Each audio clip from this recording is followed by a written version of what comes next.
जय हिंद साथियों, आप लोग कैसे हैं। उम्मीद करता हूं कि आप लोग बहुत ही बढ़िया होंगे। ठीक है, तो आज की इस वीडियो में हम लोग क्लास 12 के साइकोलॉजी मनोविज्ञान के आज हम लोग चैप्टर नंबर फर्स्ट, ठीक है, साइकोलॉजी के चैप्टर नंबर फर्स्ट आज हम लोग करने वाले हैं, जिसका नाम है मनोवैज्ञानिक गुणों में विभिन्नताएं।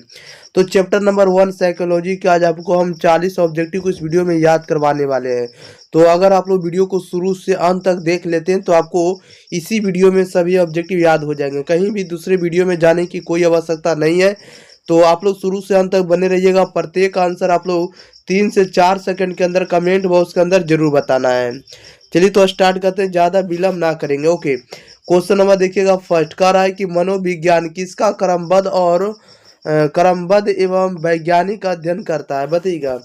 कह रहा है कि मनोविज्ञान जो है, मनोविज्ञान किसका क्रमबद्ध एवं वैज्ञानिक अध्ययन करता है। तो ये किसका अध्ययन करेगा, तो ये करता है मनोविज्ञान जो होता है प्राणी का अध्ययन करता है। राइट आंसर आपका ए हो जाएगा। आपको हम आंसर भी नीचे देते गए हैं, ठीक है, ताकि इसका पीडीएफ भी आपको टेलीग्राम चैनल एग्जाम फ्री पर आपको हम अपलोड करें, तो आप लोग आंसर वहां से पढ़ सके। क्योंकि आप लोग आंसर से के लिए आप लोग बहुत खोजते रहते हैं, बस सर आंसर कहाँ मिलेगा। तो आंसर हम ऐसे यूट्यूब पर ही देते हैं, लेकिन आपको हम दे रहे हैं, इसमें भी रहेगा अध्ययन, ठीक है। क्वेश्चन नंबर 2 में कह रहा है मनोविज्ञान को किसका अध्ययन कहा जाता है, बताइएगा। मनोविज्ञान को जो है किसका अध्ययन कहा जाता है, तो ये कहा जाता है आपको मानसिक प्रक्रियाओं का कहा जाता है, ठीक है। राइट आंसर आपका सी हो जाएगा, मानसिक प्रक्रियाओं का। क्वेश्चन नंबर 3 कह रहा है कि आधुनिक मनोविज्ञान के जनक कौन माने जाते हैं। तो आधुनिक मनोविज्ञान के जनक कौन माने जाते हैं, तो ये माने जाते हैं आपको विल्हेम वुंट माने जाते हैं। कौन माने जाते हैं, विल्हेम वुंट। राइट आंसर आपका सी हो जाएगा। क्वेश्चन नंबर देखिएगा 4 नंबर में कह रहा है बुद्धि की व्यापक रूप से माप किससे होती है, बताइएगा। बुद्धि की जो व्यापक रूप से माप जो होती है किससे होती है। राइट आंसर क्या हो जाएगा, तो आपका ये हो जाएगा शिक्षा से होती है। जब भी बुद्धि का आपको स्टैंडर्ड रूप का मेजर करना है तो आपको शिक्षा से होगा, एजुकेशन से होगा। नेक्स्ट क्वेश्चन नंबर देखिएगा 5 नंबर में। 5 नंबर में कह रहा है कि बुद्धि को सीखने और समझने की योग्यता किसने बताया है, बताइएगा। बुद्धि को सीखने और समझने की योग्यता को किसने बताया है, तो राइट आंसर आपका सी हो जाएगा। ऑक्सफोर्ड ने बताया। किसने बताया, तो ऑक्सफोर्ड ने बुद्धि को सीखने और समझने की योग्यता को बताया है। ओके, क्वेश्चन नंबर देखिएगा 6 नंबर में कह रहा है कि बुद्धि के द्विकारक सिद्धांत किसने दिया है। बुद्धि के द्विकारक सिद्धांत को किसने दिया है, तो राइट आंसर आपका ए हो जाएगा, स्पीयरमैन ने दिया है। ओके, क्वेश्चन नंबर देखिएगा 7 में कह रहा है बहुबुद्धि सिद्धांत के प्रवर्तक कौन है। बहुबुद्धि सिद्धांत के प्रवर्तक कौन है, तो राइट आंसर आपका सी हो जाएगा, गार्डनर महोदय है। कौन है, गार्डनर महोदय। ओके, हवार्ड गार्डनर जो है बहुबुद्धि सिद्धांत के प्रवर्तक हैं, ठीक है। राइट आंसर आपका सी हो जाएगा। क्वेश्चन नंबर 8 में कह रहा है कि बुद्धि का त्रिचापीय सिद्धांत किसने प्रस्तुत किया है, बताइएगा। बुद्धि का त्रिचापीय सिद्धांत जो है किसने प्रस्तुत किया है, तो राइट आंसर आपका ए हो जाएगा, स्टर्नबर्ग ने किया है। किसने प्रस्तुत किया है, तो स्टर्नबर्ग ने। राइट आंसर आपका ए हो जाएगा। क्वेश्चन नंबर देखिएगा 9 नंबर में कह रहा है कि बुद्धि लब्धि का सूत्र किसने दिया है, बताइएगा। बुद्धि लब्धि का जो सूत्र है ये किसने दिया है, तो बुद्धि लब्धि का जो सूत्र है आपको विलियम स्टर्न ने दिया। किसने दिया है, तो विलियम स्टर्न ने। राइट आंसर आपका बी हो जाएगा। क्या हो जाएगा, बी हो जाएगा। अगला क्वेश्चन नंबर देखिएगा 10 में कह रहा है कि बुद्धि लब्धि का सूत्र क्या होता है, बताइएगा। तो बुद्धि लब्धि का जो सूत्र होता है आपको मानसिक आयु बटा में शारीरिक आयु गुना में 100 होता है। क्या होता है, इसको आप लिख सकते हैं कि मानसिक, क्या लिख सकते हैं, तो मानसिक आयु बटा में शारीरिक आयु, ठीक है। मानसिक आयु बटा में शारीरिक आयु और गुना में आप क्या लिख सकते हैं, 100 लिख सकते हैं, जो कि ऑप्शन नंबर बी है, ठीक है। इसको आप पढ़ सकते हैं, मानसिक आयु भागा में शारीरिक आयु गुना में 100। राइट आंसर बी हो जाएगा। क्वेश्चन नंबर 11 में कह रहा भारत में बुद्धि परीक्षण का निर्माण सबसे पहले किसने किया, बताइएगा। भारत में बुद्धि परीक्षण का निर्माण सबसे पहले किसने किया है, तो राइट आंसर आपका बी हो जाएगा। क्या हो जाएगा, बी हो जाएगा। ये किसने किया, तो ये करने वाले आपको एस.एम. मोहसिन है। कौन है, तो एस.एम. मोहसिन है। राइट आंसर आपका बी हो जाएगा। अगला क्वेश्चन नंबर 12 नंबर में कह रहा है बुद्धि परीक्षण के किस प्रकार में मौखिक परीक्षण होती है, बताइएगा। कह रहा है बुद्धि परीक्षण के किस प्रकार में मौखिक परीक्षण होती है, तो राइट आंसर आपका बी हो जाएगा। शाब्दिक परीक्षण में आपको मौखिक परीक्षण होता है। राइट आंसर आपका क्या हो जाएगा, तो बी हो जाएगा। अगला क्वेश्चन नंबर देखिएगा 13 नंबर में। 13 में कह रहा है बुद्धि के कितने प्रकार गार्डनर ने बताया, बताइएगा। बुद्धि के जो है कितने प्रकार को जो है हावर्ड गार्डनर महोदय ने बताए हैं। तो बुद्धि के जो है बहुबुद्धि सिद्धांत के जो प्रवर्तक आपको गार्डनर महोदय हैं, और बुद्धि को जो आपको 8 प्रकार की बुद्धि बताए हावर्ड गार्डनर ने। राइट आंसर आपका डी हो जाएगा। क्वेश्चन नंबर देखिएगा 14 नंबर। कह रहा है कि अल्फ्रेड बी ने किस विषय पर शोध कार्य करने वाले पहले मनोवैज्ञानिक थे, बताइएगा।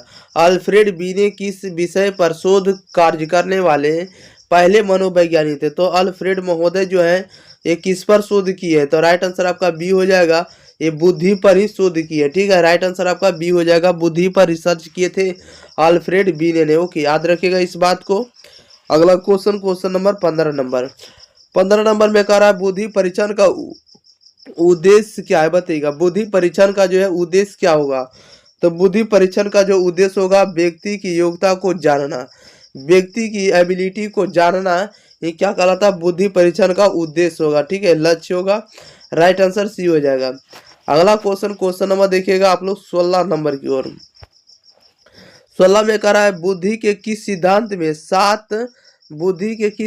में 7 मानसिक योग्यताएं शामिल है, बताइएगा। बुद्धि के किस सिद्धांत में जो है 7 मानसिक योग्यताएं शामिल है। तो राइट आंसर इसका डी हो जाएगा, प्राथमिक मानसिक योग्यताओं का सिद्धांत। प्राथमिक मानसिक योग्यताओं का सिद्धांत में आपको 7 मानसिक योग्यताएं भी शामिल है बुद्धि के, ठीक है। राइट आंसर आपका क्या हो जाएगा, तो डी हो जाएगा। प्रथम या प्राथमिक मानसिक योग्यताओं का सिद्धांत में शामिल है 7 मानसिक योग्यताएं। ओके, अगला क्वेश्चन नंबर देखिएगा 17 नंबर में। कह रहा है मनोविज्ञान जो है किन कारकों का अध्ययन करता है, बताइएगा। मनोविज्ञान जो है किन कारकों का अध्ययन करता है, तो ये करता आपको मानसिक का करता अध्ययन। राइट आंसर आपका क्या हो जाएगा, तो सी हो जाएगा। अगला क्वेश्चन लेते हैं, क्वेश्चन नंबर देखिएगा 18 नंबर। कह रहा है कि बुद्धिमान व्यक्ति किससे अनुकूलित होता है, बताइएगा। बुद्धिमान व्यक्ति जो है किससे अनुकूलित होता है, बुद्धिमान व्यक्ति किससे अनुकूलित होता है। तो राइट आंसर आपका सी हो जाएगा, पर्यावरण से अनुकूलित होता है। राइट आंसर क्या हो जाएगा, तो सी हो जाएगा। अगला क्वेश्चन नंबर देखिएगा 19 नंबर में। कह रहा है कि बुद्धि लब्धि का संप्रत्यय किसने विकसित किया, बताइएगा। बुद्धि लब्धि का संप्रत्यय किसने विकसित किया है। तो राइट आंसर आपका बी हो जाएगा। क्या हो जाएगा, तो बी हो जाएगा। अस्टनबर्ग ने विकसित किया, डेवलप किया है। बुद्धि लब्धि का जो संप्रत्यय है किसने डेवलप किया है, तो अस्टनबर्ग ने किया है। अस्टर ने किया, किसने किया, तो अस्टनबर्ग या अस्टर ने किया है। राइट आंसर इसका बी हो जाएगा। अगला क्वेश्चन नंबर 20 कह रहा है कि बुद्धि लब्धि का संबंध किससे होता है, बताइएगा। बुद्धि लब्धि का जो संबंध है ये किससे होता है। तो बुद्धि लब्धि का जो संबंध होता है आपको मानसिक आयु से भी होता है और शारीरिक आयु से भी होता है, दोनों से होता है। यानी बुद्धि लब्धि का जो रिलेशन होता है मानसिक आयु से भी होता है, शारीरिक आयु से भी होता है, ये दोनों से होता है। राइट आंसर इसका डी हो जाएगा। ए और बी दोनों कर सकते हैं। ओके, नेक्स्ट क्वेश्चन नंबर देखिएगा 21 नंबर में। कह रहा है कि बहुबुद्धि सिद्धांत के अनुसार कौन सा बुद्धि प्रकार नहीं है, बताइएगा। बहुबुद्धि सिद्धांत के अनुसार कौन सा जो है बुद्धि का प्रकार नहीं है। तो बुद्धि का प्रकार देखिए सामाजिक नहीं होता। राइट आंसर आपका सी हो जाएगा। अगला क्वेश्चन नंबर देखिएगा 22 नंबर 22 नंबर। कह रहा है कि सृजनात्मकता किससे संबंधित होती है, बताइएगा। सृजनात्मकता जो होता है किससे संबंधित होता है, तो यह संबंधित होता है आपको नई वस्तु का निर्माण से। क्योंकि सर्जन का मतलब होता है निर्माण करना, क्रिएट करना। क्या करना है, क्रिएट करना। तो नई वस्तु का निर्माण करना ही आपको सृजनात्मकता कहलाएगा। राइट आंसर आपका ए हो जाएगा। अगला क्वेश्चन नंबर देखिएगा 23 नंबर। कह रहा है कि सामवेगिक बुद्धि का मुख्य उद्देश्य क्या होगा। तो सामवेगिक बुद्धि का जो मुख्य उद्देश्य होगा आपको संवेग प्रबंधन करना। क्या करना, तो संवेग प्रबंधन करना। राइट आंसर आपका क्या हो जाएगा, बी हो जाएगा। ओके, अगला क्वेश्चन नंबर देखिए 24 नंबर। कह रहा है कि व्यक्ति की संज्ञानात्मक क्षमता किससे मापी जाती है। व्यक्ति की जो संज्ञानात्मक क्षमता है यह किससे मापी जाती है, तो ये मापी जाती है आपको बुद्धि परीक्षण से। ओके, राइट आंसर आपका बी हो जाएगा। बुद्धि परीक्षण से ही व्यक्ति की संज्ञानात्मक क्षमता को मापी जाती है। राइट आंसर आपका बी हो जाएगा। अगला क्वेश्चन नंबर 25 नंबर। कह रहा बुद्धि परीक्षण का उपयोग कहाँ नहीं किया जाता है, बताइएगा। बुद्धि परीक्षण का उपयोग जो है कहाँ नहीं किया जाता? तो बुद्धि परीक्षण का जो उपयोग है आपको कला में उपयोग नहीं किया जाता। राइट आंसर आपका क्या हो जाएगा? तो बी हो जाएगा। कला में नहीं किया जाता, आर्ट में इसका उपयोग नहीं किया जाता। ओके, याद रखिएगा बुद्धि परीक्षण का उपयोग हम लोग कहाँ नहीं करते हैं? तो कला के क्षेत्र में नहीं करते। राइट आंसर आपका बी हो जाएगा। अगला क्वेश्चन नंबर देखिए 26 नंबर में कह रहा है कि अशाब्दिक बुद्धि परीक्षण में क्या उपयोग किया जाता? अशाब्दिक बुद्धि परीक्षण में क्या उपयोग किया जाता? तो अशाब्दिक बुद्धि परीक्षण में क्या उपयोग किया जाता? तो चित्र को उपयोग किया जाता। राइट आंसर आपका बी हो जाएगा। क्या हो जाएगा? बी हो जाएगा, चित्र। अगला क्वेश्चन नंबर देखिए 27 नंबर कह रहा है भारतीय बुद्धि परीक्षण का प्रयास किसने किया? बताइएगा। भारतीय बुद्धि परीक्षण का जो प्रयास है किसने किया था? भारतीय बुद्धि परीक्षण का प्रयास करने वाले आपको C.H. राइस है। कौन है? तो C.H. राइस है। राइट आंसर आपका क्या हो जाएगा? तो सी हो जाएगा। C.H. राइस है। राइट आंसर आपका सी हो जाएगा। ओके, अगला क्वेश्चन नंबर देखिए 28 नंबर में कह रहा है कि सांवेगिक बुद्धि को पहली बार किसने परिभाषित किया है? बताइएगा राइट आंसर क्या हो जाएगा इसका। सांवेगिक बुद्धि को पहली बार किसने परिभाषित किया है? तो सांवेगिक बुद्धि को किसने सबसे पहले परिभाषित किया है? तो राइट आंसर आपका सी हो जाएगा। सैलाबे और मेयर ने किया। किसने किया? तो सैलाबे और मेयर ने सांवेगिक बुद्धि को सबसे पहले ने डिफाइन किया। ठीक है, याद रखिएगा इस बात को। अगला क्वेश्चन नंबर 29 नंबर कह रहा है बुद्धि परीक्षण का उपयोग कहाँ किया जाता है?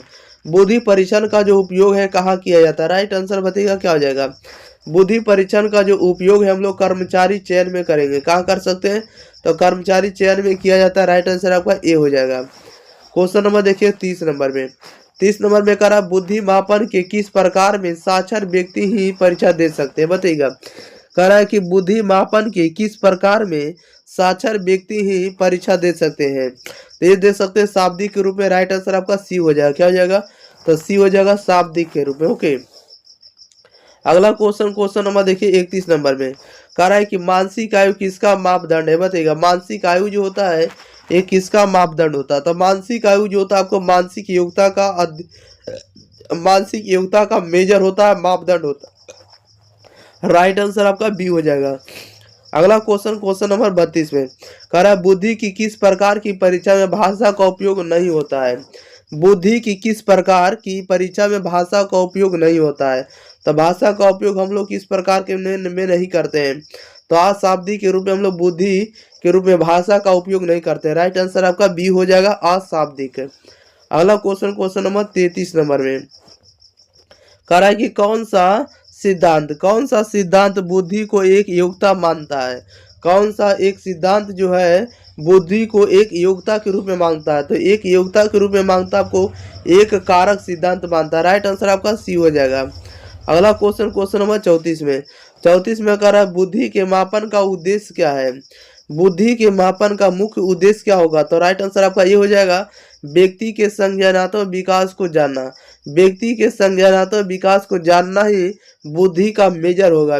बुद्धि के मेजर का उद्देश्य होगा। राइट आंसर आपका ए हो जाएगा। ओके, इस बात को याद रखिएगा।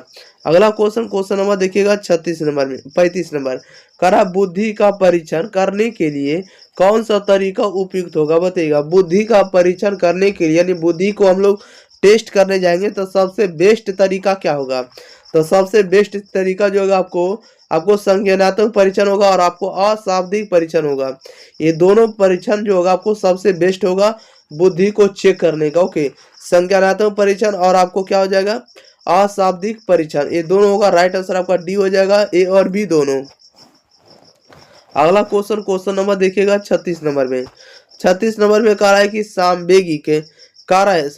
कि सांवेगिक बुद्धि किससे संबंधित होगा? बताइएगा। सांवेगिक बुद्धि जो होगा ये किससे संबंधित होगा? राइट आंसर बताइएगा क्या हो जाएगा। तो सांवेगिक बुद्धि जो होगा किससे संबंधित होगा? तो संवेग प्रबंधन से होगा। राइट आंसर आपका डी हो जाएगा। क्या हो जाएगा? तो डी हो जाएगा, सांवेगिक प्रबंधन से। अगला क्वेश्चन नंबर देखिएगा 37 में कह रहा है बुद्धि किस प्रकार का गुण है? बुद्धि जो होता है किस प्रकार का गुण होता है? तो बुद्धि जो होता है आपको संज्ञानात्मक गुण होता है। राइट आंसर आपका क्या हो जाएगा? बी हो जाएगा। बुद्धि के किस प्रकार का गुण होता है? तो संज्ञानात्मक होता है। राइट आंसर आपका बी हो जाएगा। अगला क्वेश्चन, क्वेश्चन नंबर 38 है। 38 में कह रहा है बुद्धि परीक्षण का सबसे पहला प्रयास किसने किया था, बताइएगा। बुद्धि परीक्षण का सबसे पहला प्रयास किसने किया था? तब बुद्धि परीक्षण का सबसे पहला प्रयास करने वाले कौन है? तब बीने महोदय है। कौन है? तब बीने है। राइट आंसर आपका बी हो जाएगा। ओके, याद रखिएगा। अगला क्वेश्चन, क्वेश्चन नंबर 39 कह रहा है कि बुद्धि किससे निर्धारित होती है? बुद्धि जो है ये किससे निर्धारित होती है? तो बुद्धि निर्धारित होती है आपको, ये किससे होती है? राइट आंसर बताइएगा। तो बुद्धि निर्धारित होती है आपको आनुवांशिकता से होती है और आपको पर्यावरण से। आनुवांशिकता और पर्यावरण दोनों से निर्धारित होती है आपको बुद्धि। बुद्धि आनुवांशिकता और पर्यावरण दोनों से निर्धारित होती है, इसलिए राइट आंसर आपका क्या हो जाएगा? डी हो जाएगा। क्या हो जाएगा? डी हो जाएगा। ए और बी दोनों हो जाएगा। अगला क्वेश्चन, क्वेश्चन नंबर देखिए 40, लास्ट क्वेश्चन है।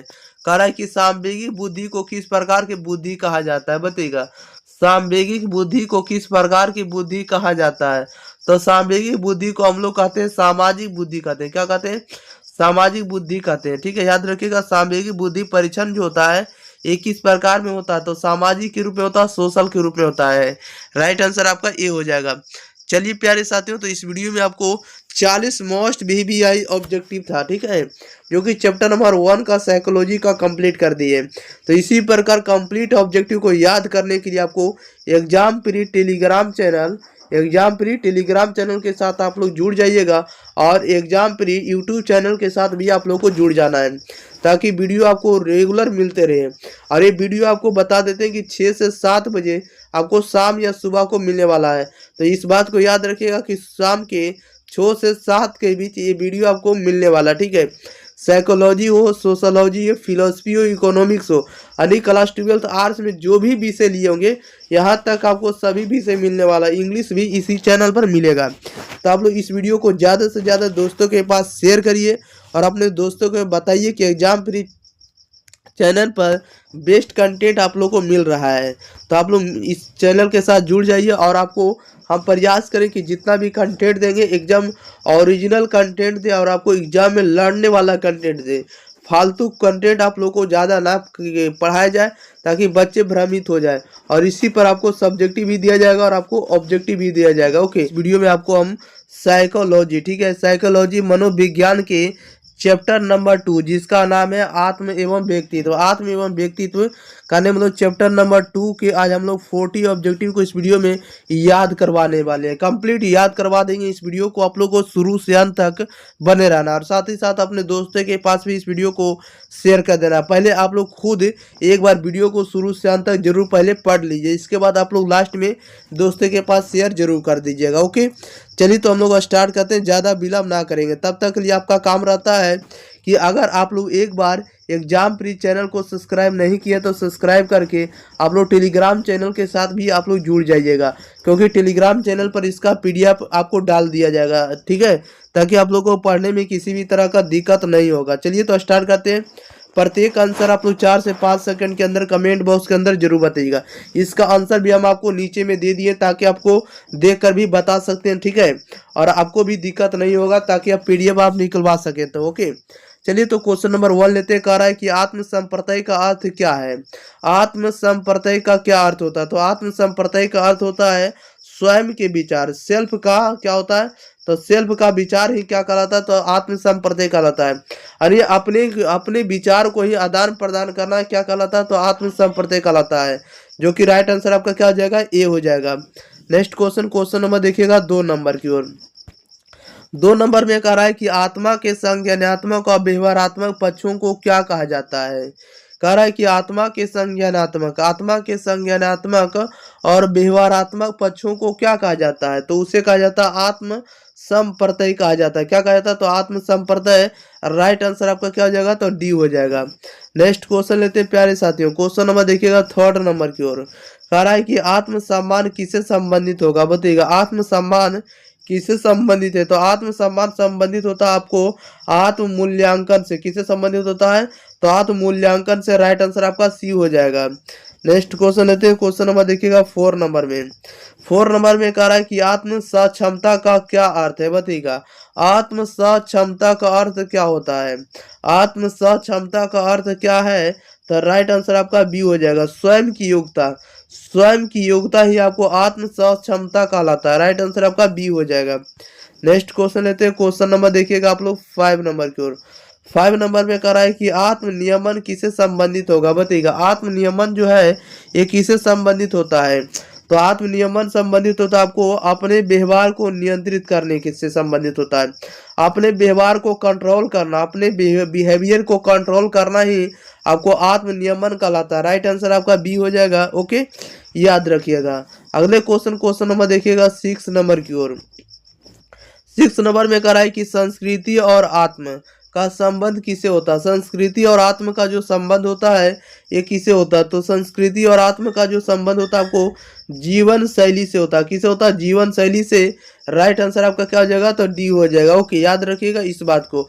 अगर आप लोग चैप्टर नंबर 1 का कंप्लीट ऑब्जेक्टिव नहीं देखे तो आप लोग जरूर जाकर देख लीजिएगा, क्योंकि उसमें भी हम आपको 40 ऑब्जेक्टिव को कंप्लीट किए हैं। चलिए क्वेश्चन नंबर हम लोग लेते हैं 7 नंबर की ओर। 7 नंबर में कह रहा है कि व्यक्तित्व शब्द कह रहा है कि व्यक्तित्व शब्द किस भाषा से लिया गया है, बताइएगा। व्यक्तित्व शब्द जो है किस भाषा से लिया गया? तो व्यक्तित्व शब्द लिया गया आपको लैटिन भाषा से लिया गया। किसे लिया गया? तो लैटिन भाषा से व्यक्तित्व शब्द को लिया गया। राइट आंसर आपका बी हो जाएगा। अगला क्वेश्चन नंबर देखिएगा 8 नंबर में। 8 नंबर में कह रहा है कि व्यक्तित्व में कौन से गुण सम्मिलित होते हैं? व्यक्तित्व में जो है कौन से गुण सम्मिलित होते हैं? राइट आंसर बताइएगा क्या हो जाएगा? तो व्यक्तित्व में सम्मिलित होते हैं शारीरिक और मानसिक गुण सम्मिलित होते हैं। राइट आंसर आपका सी हो जाएगा।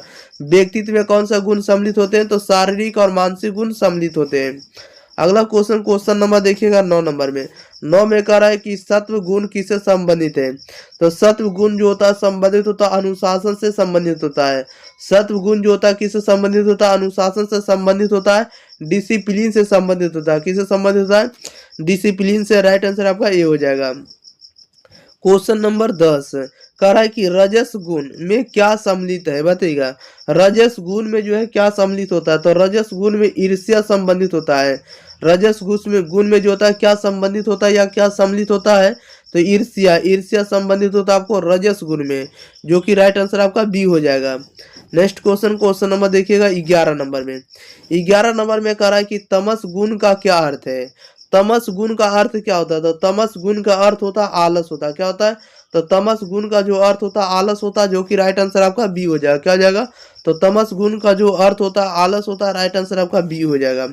अगला क्वेश्चन नंबर देखिए 12 में।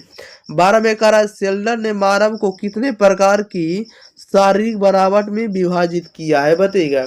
सेल्डर ने मानव को कितने प्रकार की शारीरिक बनावट में विभाजित किया है? तो सेल्डर ने कुल मिलाकर शारीरिक बनावट को 3 भागों में बांटा है। कितने भागों में? तो 3 भागों में सेल्डर महोदय ने डिवाइड किए। राइट आंसर आपका बी हो जाएगा। अगला क्वेश्चन नंबर देखिएगा 13 नंबर में। 13 नंबर में कह रहा है कि अंतर्मुखी व्यक्ति की विशेषता क्या? अंतर्मुखी व्यक्ति की क्या विशेषता है? तो अंतर्मुखी व्यक्ति की जो विशेषता होती है आपको शर्मीली होती है। क्या होती है? शर्मीली। राइट आंसर आपका बी हो जाएगा। अंतर महिला रहते तो शर्मीली बोलते, अंतर व्यक्ति है अंतर्मुखी व्यक्ति बोलेगा तो शर्मिला बोलना है। राइट आंसर आपका बी हो जाएगा। ओके, याद रखिएगा। अगला क्वेश्चन नंबर देखिएगा 14 नंबर। 14 में कह रहा बहिर्मुखी व्यक्ति कैसा होता है? बहिर्मुखी जो व्यक्ति होता है कैसा होता है? तो सामाजिक होता है। बहिर्मुखी व्यक्ति कैसा होता है? सामाजिक होता है। राइट आंसर आपका बी हो जाएगा। अगला क्वेश्चन नंबर 15 में कह रहा है कि टाइप ए व्यक्तित्व वाले व्यक्ति में क्या होता है, बताइएगा। टाइप ए वाले व्यक्तित्व वाले व्यक्ति में क्या होता है? राइट आंसर बताइए क्या हो जाएगा। तो टाइप ए व्यक्तित्व वाले व्यक्ति में क्या होता है? तो समय की कमी होती। क्या होती? समय की कमी होती, समय का अभाव होता है। ओके, नेक्स्ट क्वेश्चन लेते हैं। क्वेश्चन नंबर देखिएगा 16 नंबर की ओर। 16 नंबर में कह रहा है कि टाइप बी व्यक्तित्व किससे संबंधित है, बताइएगा। टाइप बी व्यक्ति जो होता है ये किससे संबंधित होता है? तो टाइप बी व्यक्ति जो होता है आपको आराम से संबंधित होता है। राइट आंसर आपका सी हो जाएगा। अगला क्वेश्चन नंबर देखिए 17 में। कह रहा है टाइप सी व्यक्तित्व में कौन सा रोग संबंधित है, बताइएगा। टाइप सी जो होता है व्यक्तित्व में कौन सा रोग संबंधित होता है? तो टाइप सी व्यक्तित्व में कौन सा रोग संबंधित होता है? तो कैंसर रोग संबंधित होता है। राइट आंसर आपका क्या हो जाएगा? ए हो जाएगा। कैंसर रोग से संबंधित होता है टाइप सी वाले व्यक्ति। Okay, next question number 18। 18 number में कह रहा है कि ऑलपोर्ट ने कितने प्रकार के विशेषकों का वर्णन किया है, बताइएगा। कह रहा है कि ऑलपोर्ट ने कितने प्रकार के विशेषकों का वर्णन किया है। तो ऑलपोर्ट ने कुल मिलाकर आपको 3 प्रकार के विशेषकों का वर्णन किया है। राइट आंसर आपका बी हो जाएगा। अगला क्वेश्चन नंबर 19 नंबर में कह रहा है कि प्रमुख विशेषक किससे संबंधित है, बताइएगा।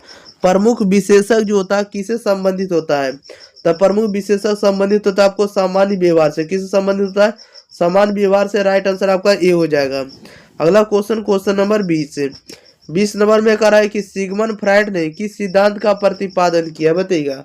सिगमंड फ्रायड ने किस सिद्धांत का प्रतिपादन किया, तो सिगमंड फ्रायड ने मनोगत्यतिक उपागम का प्रतिपादन किया। किसने किया है, तो आपको देखिएगा सिगमंड फ्रायड महोदय जो है आपको मनोगतिक या मनोगत्यतिक उपागम का वर्णन किया। ओके, इस बात को याद रखिएगा। मनोगतिक उपागम को बताने वाले कौन है, तो सिगमंड फ्रायड है। राइट आंसर आपका बी हो जाएगा। क्वेश्चन नंबर देखिएगा 21 नंबर में कह रहा है मनोगतिक उपागम में किसका अध्ययन किया जाता है। मनोगतिक उपागम में किसका अध्ययन किया जाता है, तो मनोगतिक उपागम में किसका अध्ययन किया जाता है, तो मानसिक का किया जाता है। किसका किया जाता है, तो मानसिक द्वंद्व का किया जाता है अध्ययन। राइट आंसर आपका बी हो जाएगा। क्वेश्चन नंबर 22 नंबर में कह रहा है कि आत्मधारण का क्या अर्थ है। आत्मधारण का क्या अर्थ होता है, राइट आंसर बताइएगा क्या हो जाएगा। तो आत्मधारण का अर्थ होता है आपको आत्म मूल्यांकन होता है। क्या होता है, आत्म मूल्यांकन होता है। आत्मधारण का जो अर्थ होता है आपको आत्म मूल्यांकन होता है। राइट आंसर आपका बी हो जाएगा। अगला क्वेश्चन नंबर 23 कह रहा है कि आत्मसम्मान कैसे बढ़ाया जा सकता है। आत्मसम्मान जो है कैसे बढ़ाया जा सकता है, राइट आंसर बताइएगा क्या हो जाएगा। आत्मसम्मान को जो है कैसे बढ़ा सकते हैं, तो आत्मसम्मान को बढ़ा सकते हैं आपको सामाजिक योग्यता से। कैसे बढ़ा सकते हैं, सामाजिक योग्यता से आपको आत्मसम्मान बढ़ेगा। राइट आंसर आपका बी हो जाएगा। नेक्स्ट क्वेश्चन नंबर देखिएगा 24 नंबर में कह रहा है कि आत्मसाक्षमता की प्रबल भावना किसमें देखी जाती है। आत्मसाक्षमता की प्रबल भावना किसमें देखी जाती है, तो साहसी लोगों में देखी जाती है। आत्मसाक्षमता प्रबल की भावना जो है किसमें देखी जाती है, तो साहसी लोगों में देखी जाती है, जो कि राइट आंसर आपका सी हो जाएगा। क्वेश्चन नंबर 25 में कह रहा है कि आत्मनियमन का अर्थ क्या है। तो आत्मनियमन का अर्थ क्या होता है, तो आत्मनियमन का अर्थ होता है अपने व्यवहार को नियंत्रित करना या अपने व्यवहार को कंट्रोल करना। राइट आंसर आपका बी हो जाएगा। अगले क्वेश्चन नंबर देखिएगा 26 नंबर की ओर। 26 नंबर में कह रहा है कि आत्मनियंत्रण किससे संबंधित है, बताइएगा। आत्मनियंत्रण जो होता है ये किससे संबंधित होता है, तो आत्मनियंत्रण संबंधित होता है आपको लक्ष्यों की प्राप्ति से। किससे संबंधित होता है, लक्ष्यों की प्राप्ति से, जो कि राइट आंसर आपका ये होता है। अगला क्वेश्चन नंबर 27 है। 27 नंबर में कह रहा है कि आत्मनियंत्रण में कौन सी तकनीक उपयोग की जाती है। आत्मनियंत्रण में कौन सी तकनीक उपयोग की जाती है, तो आत्म अनुदेश को उपयोग की जाती है। ओके, राइट आंसर आपका ए हो जाएगा। क्वेश्चन नंबर 28 नंबर में कह रहा है कि आत्म प्रावलन किस प्रकार की तकनीक है, बताइएगा। आत्म प्रावलन जो होता है किस प्रकार की तकनीक के अंतर्गत आते हैं, तो यह आते हैं आपको पुरस्कार आधारित होते हैं। कैसे होते हैं, पुरस्कार आधारित होते हैं आत्म प्रबलन। राइट आंसर आपका डी हो जाएगा। अगला क्वेश्चन नंबर देखिएगा 29 नंबर में। 29 में कह रहा है कि आत्म अनुदेश का क्या उद्देश्य है। आत्म अनुदेश का क्या उद्देश्य होता है, बताइएगा। आत्म अनुदेश का क्या उद्देश्य होता है, तो इसका उद्देश्य होता है आपको स्वयं के व्यवहार का सुधार। राइट आंसर आपका बी हो जाएगा। स्वयं के व्यवहार में सुधार करना ही आपको आत्म अनुदेश का उद्देश्य होता है, जो कि राइट आंसर आपका बी हो जाएगा। नेक्स्ट क्वेश्चन नंबर देखिएगा 30 नंबर में कह रहा है कि शारीरिक बनावट के आधार पर व्यक्तित्व का कौन सा प्रकार नहीं है, बताइएगा। शारीरिक बनावट के आधार पर व्यक्तित्व का कौन सा प्रकार नहीं है, तब व्यक्तित्व का प्रकार नहीं है तो त्रिकोणात्मक नहीं है। राइट आंसर आपका सी हो जाएगा। व्यक्ति कभी भी त्रिकोणात्मक नहीं होता है। ओके, यानी व्यक्ति का जो शरीर होता है कभी भी इसका स्ट्रक्चर बनावट नहीं होता त्रिकोण के रूप में नहीं होता, तीन कोण के रूप में नहीं होता। राइट आंसर आपका सी हो जाएगा। ओके, अगला क्वेश्चन नंबर देखिएगा 31 नंबर में। 31 नंबर में कह रहा है कि एक्टोमॉर्फिक व्यक्ति की शारीरिक बनावट कैसी होती है, बताइएगा। कह रहा है कि एक्टोमॉर्फिक व्यक्ति जो होती है इसकी शरीर का स्ट्रक्चर कैसा होता है। तो इसका स्ट्रक्चर होता है, एक्टोमॉर्फिक व्यक्ति का पतला होता है। इसका शरीर का स्ट्रक्चर कैसा होता है, पतला होता है, थीन होता है। अगला क्वेश्चन नंबर देखिएगा 32 नंबर में। 32 में कह रहा है कि एंडोमॉर्फिक व्यक्तित्व में कौन सा गुण पाया जाता है, बताइएगा। एंडोमॉर्फिक व्यक्तित्व में कौन सा गुण पाया जाता है। तो मोटापा का गुण पाया जाता है, राइट आंसर आपका सी हो जाएगा। एंडोमॉर्फिक व्यक्तित्व में कौन सा गुण पाया जाता है, तो मोटापा का गुण पाया जाता है, जो कि राइट आंसर आपका सी हो जाएगा। नेक्स्ट क्वेश्चन नंबर देखिएगा आप लोग 33 नंबर। कह रहा है किस प्रकार के व्यक्ति को सामाजिकता में रुचि होती है, बताइएगा। किस प्रकार के व्यक्ति को सामाजिकता में रुचि होती है। तो सामाजिकता में रुचि होती है बहिर्मुखी वाले व्यक्ति को, राइट आंसर आपका बी हो जाएगा। अगला क्वेश्चन नंबर 34 में कह रहा है कि बहिर्मुखी व्यक्तित्व किससे प्रभावित होता है, बताइएगा। बहिर्मुखी व्यक्तित्व जो होता है किससे प्रभावित होता है। तो बहिर्मुखी व्यक्तित्व प्रभावित होता है आपको सामाजिक संपर्क से, राइट आंसर आपका ए हो जाएगा। सामाजिक संपर्क से प्रभावित होने वाले बहिर्मुखी व्यक्तित्व होते हैं, ओके, राइट आंसर ए हो जाएगा। क्वेश्चन नंबर 35 में कह रहा है कि फ्राइड के अनुसार किस स्तर पर मन की अचेतन गतिविधियां होती है, बताइएगा। फ्राइड के अनुसार किस स्तर पर मन की अचेतन गतिविधियां होती है। तो यह अचेतन हो जाएगा, राइट आंसर आपका सी हो जाएगा। नेक्स्ट क्वेश्चन लेते हैं। क्वेश्चन नंबर देखिएगा 36 नंबर की ओर। 36 नंबर में कह रहा है कि मनोगतिक उपागम में किसका अध्ययन किया जाता है। मनोगतिक उपागम में किसका अध्ययन किया था। मनोगतिक है तो मन, मानसिक गति का अध्ययन किया था। मनोगतिक उपागम में मानसिक द्वंद्व का अध्ययन किया था या मानसिक का अध्ययन किया था, राइट आंसर आपका बी हो जाएगा। अगला क्वेश्चन नंबर 37 में कह रहा है सिगमंड फ्राइड किस सिद्धांत के प्रवर्तक थे, बताइएगा। सिगमंड फ्राइड जो थे किस सिद्धांत के प्रवर्तक थे। तो राइट आंसर आपका ये हो जाएगा, मनोगतिक सिद्धांत के प्रवर्तक थे, ओके। यानी सिगमंड फ्राइड जो है किस सिद्धांत के प्रवर्तक थे। तो मनोगतिक उपागम के क्या थे, तो प्रवर्तक थे, राइट आंसर आपका ये हो जाएगा। क्वेश्चन नंबर 38 में कह रहा है कि व्यक्तित्व का अध्ययन किस उपागम के तहत किया जाता है, बताइएगा। व्यक्तित्व का अध्ययन किस उपागम के तहत किया जाता है। तो यह किया था आपको मनोगतिक उपागम का किया था, राइट आंसर आपका सी हो जाएगा। अगला क्वेश्चन नंबर 39 में कह रहा है कि टाइप ए व्यक्तित्व में कौन सी विशेषता नहीं होती है। टाइप ए व्यक्तित्व में कौन सी विशेषता नहीं होती है। तो टाइप ए वाले व्यक्ति में विशेषता नहीं होती है कौन सी, तो धैर्य नहीं होती। टाइप ए वाले व्यक्ति में जो है धैर्य नहीं होता, राइट आंसर आपका ये हो जाएगा। क्वेश्चन नंबर देखिएगा आप लोग 40 नंबर, जो कि लास्ट क्वेश्चन है। 40 नंबर में कह रहा है कि व्यक्तित्व का कौन सा प्रकार शांत और आराम प्रिय होता है, बताइएगा। व्यक्तित्व का कौन सा जो प्रकार है शांत और आराम प्रिय होता है। तो टाइप बी वाले जो व्यक्ति होते हैं आपको शांत भी होते हैं और आपको आराम प्रिय होते हैं, राइट आंसर आपका बी हो जाएगा। क्या हो जाएगा, बी हो जाएगा। टाइप बी वाले व्यक्ति शांत और आराम प्रिय होता है, ओके, राइट आंसर बी हो जाएगा। वीडियो में हम लोग क्लास 12 के साइकोलॉजी यानी कह सकते हैं कि साइकोलॉजी के चैप्टर नंबर 3 जीवन की चुनौतियों का सामना चैप्टर नंबर 3 है साइकोलॉजी का, ठीक है, मनोविज्ञान के। तो इस वीडियो में हम आपको 40 कंप्लीट ऑब्जेक्टिव को याद करवाने वाले हैं। तो 40 ऑब्जेक्टिव को अगर आप लोग को याद कर रहा है तो वीडियो को शुरू से अंत तक देखना होगा, ठीक है। और वीडियो अगर आप लोग को पसंद आता है तो वीडियो को ही आप लोग लाइक कर सकते हैं, वीडियो को शेयर कर सकते हैं, ठीक है। और आपका काम रहेगा कि इस चैनल के साथ अगर आप लोग नहीं जुड़े हैं तो जरूर जुड़ जाइए, चैनल को सब्सक्राइब करो, ओके। प्रत्येक आंसर आप लोग को 3 से 4 सेकंड के अंदर कमेंट बॉक्स के अंदर जरूर बताते चलना है, किसी भी तरह का दिक्कत होने नहीं देंगे, ओके। और साथ ही साथ इसका पीडीएफ भी टेलीग्राम चैनल पर मिलेगा, जो कि आपको जाकर टेलीग्राम चैनल के साथ आपको जुड़ जाना है, एग्जाम प्री टेलीग्राम चैनल के साथ जाकर, ओके। चलिए क्वेश्चन नंबर 1 लेते हैं। 1 नंबर में देखिए क्या करा है। करा है कि दबाव को जीवन के किस रूप में देखा जाता है, बताइएगा। दबाव को जो है जीवन में किस रूप में देखा जाता है। तो दबाव को जीवन के किस रूप में देखा जाता है। तो ये देखा जाता है भाग के रूप में। हम लोग कह देते हैं कि दबाव जो जीवन का एक क्या है, तो भाग है, एक पार्ट है, राइट आंसर आपका बी हो जाएगा, ओके। नेक्स्ट क्वेश्चन नंबर देखिएगा 2 नंबर। कह रहा है भौतिक दबाव का मुख्य कारण क्या होता है। भौतिक दबाव का मुख्य कारण क्या होता है। तो मुख्य कारण होता है चोट लगना। क्या होगा, तो भौतिक भौतिक दबाव पूछेगा तो चोट लगना, या तो कहीं कट जाना, या तो कहीं कुछ भी हो जाना, दुर्घटना हो जाना, ये क्या भौतिक दबाव है, जो कि राइट आंसर आपका क्या हो जाएगा, तो बी हो जाएगा। अगला क्वेश्चन नंबर देखिएगा थर्ड नंबर की ओर। चलिए देखिएगा थर्ड नंबर में क्या करा है।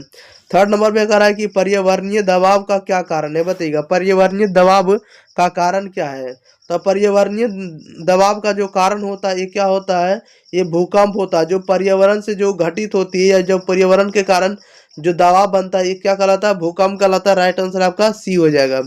अगला क्वेश्चन नंबर 4 नंबर में कह रहा है कि मनोवैज्ञानिक दबाव का एक स्रोत क्या है, बताइएगा मनोवैज्ञानिक दबाव का एक स्रोत क्या होता है। तो मनोवैज्ञानिक दबाव का एक स्रोत जो होता है आपको कुंठा होता है, जो कि राइट आंसर आपका ए हो जाएगा। अगला क्वेश्चन नंबर देखिए 5 में।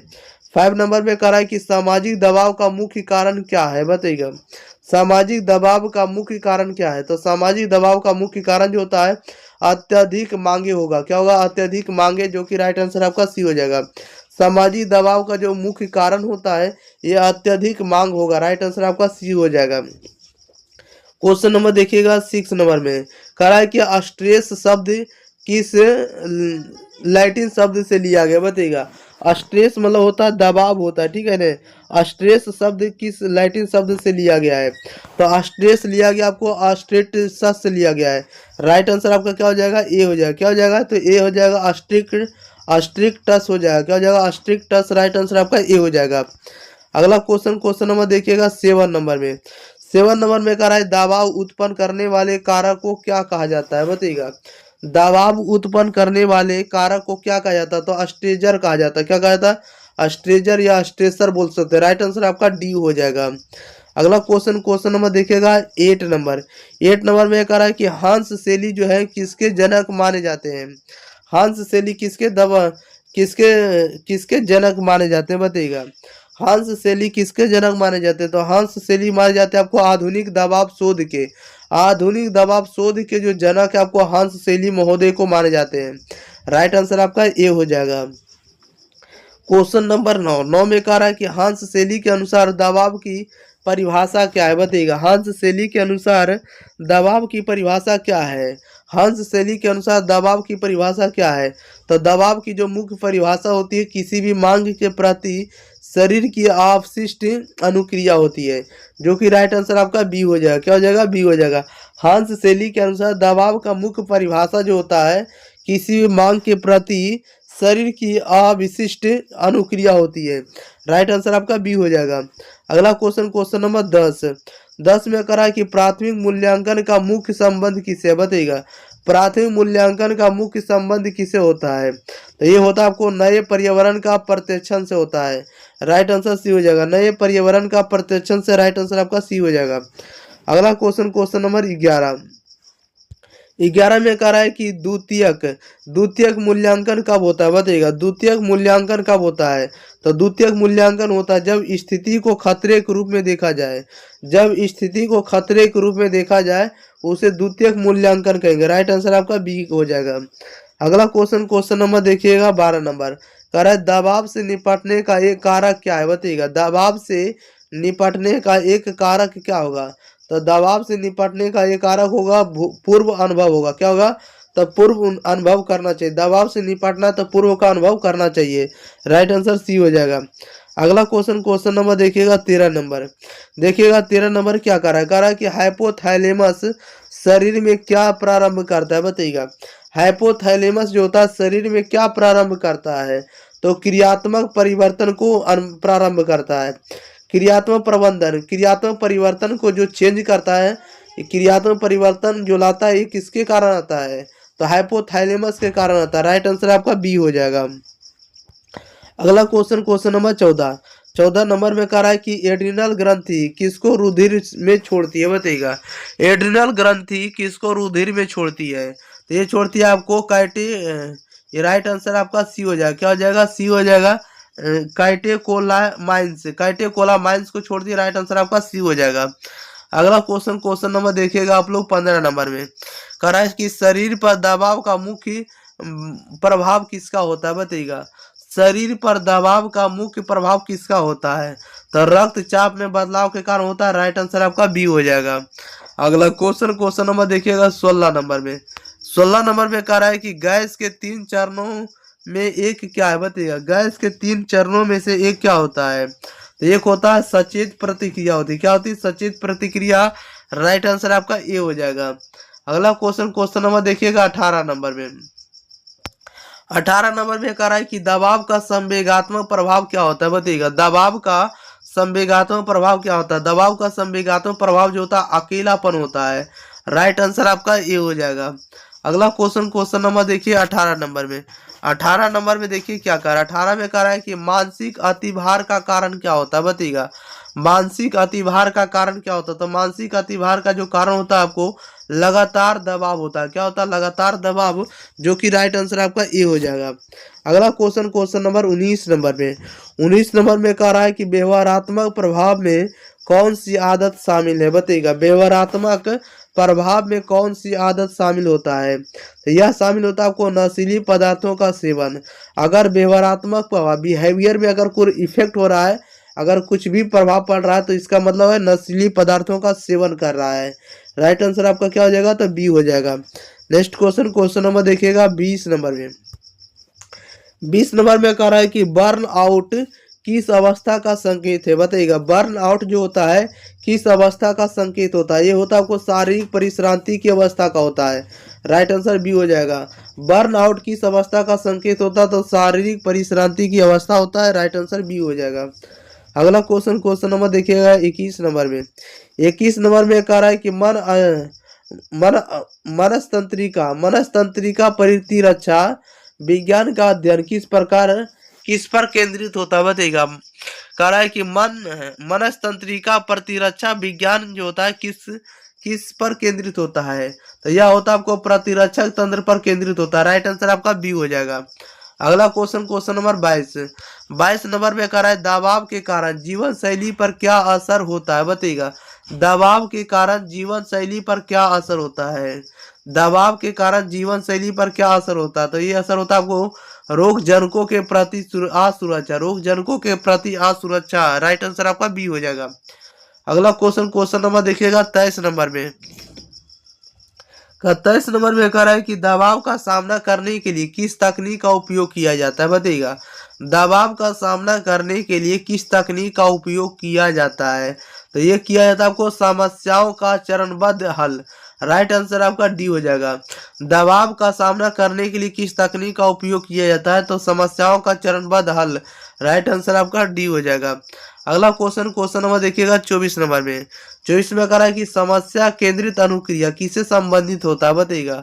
समस्या केंद्रित अनुक्रिया किससे संबंधित होती है? तो यह होती है समस्या समाधान से। किसे होता है? तो समस्या समाधान से। राइट आंसर आपका सी हो जाएगा। नेक्स्ट क्वेश्चन नंबर देखिएगा 25 में। 25 में कह रहा है कि विश्रांति तकनीक किसके लिए उपयोगी है, बताइएगा। विश्रांति तकनीक जो है किसके लिए उपयोग होता है? तो विश्रांति तकनीक जो होता है शरीर को विराम देने के लिए जरूरी होता है। राइट आंसर आपका सी हो जाएगा। ओके, विश्रांति तकनीक किसके लिए उपयोग होता है? तो शरीर को विश्राम देने के लिए उपयोगी होता है। राइट आंसर आपका सी हो जाएगा। क्वेश्चन नंबर 26 नंबर में देखिए क्या कह रहा है। 26 नंबर में कह रहा है कि व्यायाम जो है किससे दबाव कम करता है, बताइएगा। व्यायाम किससे दबाव कम करता है? तो व्यायाम करता है शारीरिक थकान से। राइट आंसर आपका बी हो जाएगा। नेक्स्ट क्वेश्चन नंबर देखिएगा 27 नंबर में। 27 नंबर में कह रहा है कि अगृहीता का क्या अर्थ होता है, बताइएगा। अगृहीता का अर्थ क्या होता है? तो अगृहीता का अर्थ होता है भावनाओं को प्रकट करना। राइट आंसर आपका सी हो जाएगा। अगृहीता का जो अर्थ होता है भावनाओं को प्रकट करना। राइट आंसर आपका सी हो जाएगा। नेक्स्ट क्वेश्चन नंबर देखिएगा 28 नंबर में। 28 में कह रहा है कि सभी सविवेक कह रहा है सविवेक चिंतन किसमें मदद करता है, बताइएगा। सविवेक चिंतन जो होता है किसमें मदद करता है? तो सविवेक जो होता है ये मदद करता है दबाव कम करने में। राइट आंसर आपका ए हो जाएगा। क्वेश्चन नंबर 29 कह रहा है कि सामाजिक अवलंब किसे दबाव को कम करता है, बताइएगा। सामाजिक अवलंब जो होता है किसे दबाव को कम करता है? तो सामाजिक समर्थन को। राइट आंसर आपका बी हो जाएगा। सामाजिक अवलंब किससे दबाव को कम करता है? तो सामाजिक समर्थन से। राइट आंसर आपका बी हो जाएगा। क्वेश्चन नंबर 30 में कह रहा है कि सूचनात्मक अवलंब किसमें सहायक होता है, बताइएगा। सूचनात्मक अवलंब जो होता है किसमें सहायक होता है? तो दबाव कम करने में। राइट आंसर आपका बी हो जाएगा। नेक्स्ट क्वेश्चन, क्वेश्चन नंबर देखिएगा 31 नंबर में। 31 नंबर में कह रहा है कि सामवेगिक अवलंबन, कह रहा है कि सामवेगिक अवलंब किस स्थिति में सहायक होता है? तो ये सहायक होता है आपको भावनात्मक तनाव में। राइट आंसर आपका सी हो जाएगा। सामवेगिक अवलंब जो होता है किस स्थिति में हेल्प होता है, सहायक होता है? तो भावनात्मक तनाव में। राइट आंसर आपका सी हो जाएगा। क्वेश्चन नंबर 32 में कह रहा हंस सेली ने दबाव के किस सिद्धांत का प्रतिपादन किया? बताइएगा, हंस सेली ने दबाव के किस सिद्धांत का प्रतिपादन किया है? तो राइट आंसर आपका ये हो जाएगा सामान्य अनुकूलन समलक्षण को। राइट आंसर आपका ये हो जाएगा। नेक्स्ट क्वेश्चन नंबर देखिएगा आप लोग 33 नंबर की ओर। 33 नंबर में देखिए क्या कह रहा है कि जनरल एडेप्टेशन सिंड्रोम कितने चरणों में होता है? बताइएगा, जनरल एडेप्टेशन सिंड्रोम जो होता है कितने चरणों में होता है? तो ये केवल 3 चरणों में होता है। राइट आंसर आपका सी हो जाएगा। यानी जीएएस जो होता है कितने चरणों में होता है? तो 3 चरणों में होता है। जनरल एडेप्टेशन और सिंड्रोम ये 3 चरणों में होता है। राइट आंसर सी हो जाएगा। क्वेश्चन नंबर 34 में कह रहा है कि द्वंद्व का एक उदाहरण क्या है? तो द्वंद्व का एक उदाहरण होता है नौकरी करना या पढ़ाई करना। अगर द्वंद्व करना है तो इसका मतलब नौकरी या पढ़ाई कर रहे। राइट आंसर आपका ये हो जाएगा। अगला क्वेश्चन नंबर 35 है। 35 में कहा हंस सेली किस सिद्धांत के प्रवर्तक थे? बताइएगा, हंस सेली किस सिद्धांत के प्रवर्तक थे? तो हंस सेली जो थे आपको दबाव सिद्धांत के प्रवर्तक थे। राइट आंसर आपका ये हो जाएगा। दबाव सिद्धांत के प्रवर्तक हंस सेली है। ओके, अगला क्वेश्चन नंबर देखिए 36 में। 36 में अगर दबाव का कौन सा प्रभाव संज्ञानात्मक होता है? बताइएगा, दबाव का कौन सा प्रभाव जो होता है संज्ञानात्मक होता है? तो राइट आंसर आपका ए हो जाएगा ठोस निर्णय लेने में कठिनाई। ठोस निर्णय लेने में कठिनाई के कारण से दबाव में क्या होगा? तो संज्ञानात्मक इफेक्ट होगा। अगला क्वेश्चन नंबर 37 नंबर में कह रहा है व्यायाम से क्या लाभ होता है? बताइएगा, व्यायाम से जो है क्या लाभ होता है? तो व्यायाम से लाभ होता है दबाव कम होना। राइट आंसर आपका ये हो जाएगा। दबाव कम होना, दबाव को कम करना, तो इसका मतलब व्यायाम करिए। राइट आंसर आपका ये हो जाएगा। क्वेश्चन नंबर 38 में अगर किस प्रकार की अनुक्रिया दबाव को कम करने में सहायक होती है? किस प्रकार की अनुक्रिया दबाव को कम करने में सहायक होती है? तो समस्या केंद्रित। राइट आंसर आपका ये हो जाएगा। किस प्रकार की अनुक्रिया दबाव को कम करने में सहायक होती है? तो समस्या केंद्रित। राइट आंसर आपका ये हो जाएगा। क्वेश्चन नंबर 39 कह रहा है कि तनाव संचारण प्रशिक्षण किसने विकसित किया है? बताइएगा, तनाव संचारण प्रशिक्षण किसने विकसित किया है? तो राइट आंसर आपका ये हो जाएगा मिन्चबॉम ने किए। किसने किया? तो मिन्चबॉम ने। राइट आंसर आपका ये हो जाएगा। क्वेश्चन नंबर देखिए 40 में। 40 में कह रहा है कि जैव प्रति प्राप्ति किस तकनीक में उपयोग होती है? बताइएगा, जैव प्रति प्राप्ति किस तकनीक में उपयोग होती है? तो यह उपयोग होती है आपको शारीरिक क्रियाओं का परिवीक्षण में। किसमें होती है? शारीरिक क्रियाओं का परिवीक्षण में। राइट आंसर आपका ए हो जाएगा। क्या हो जाएगा? ए हो जाएगा।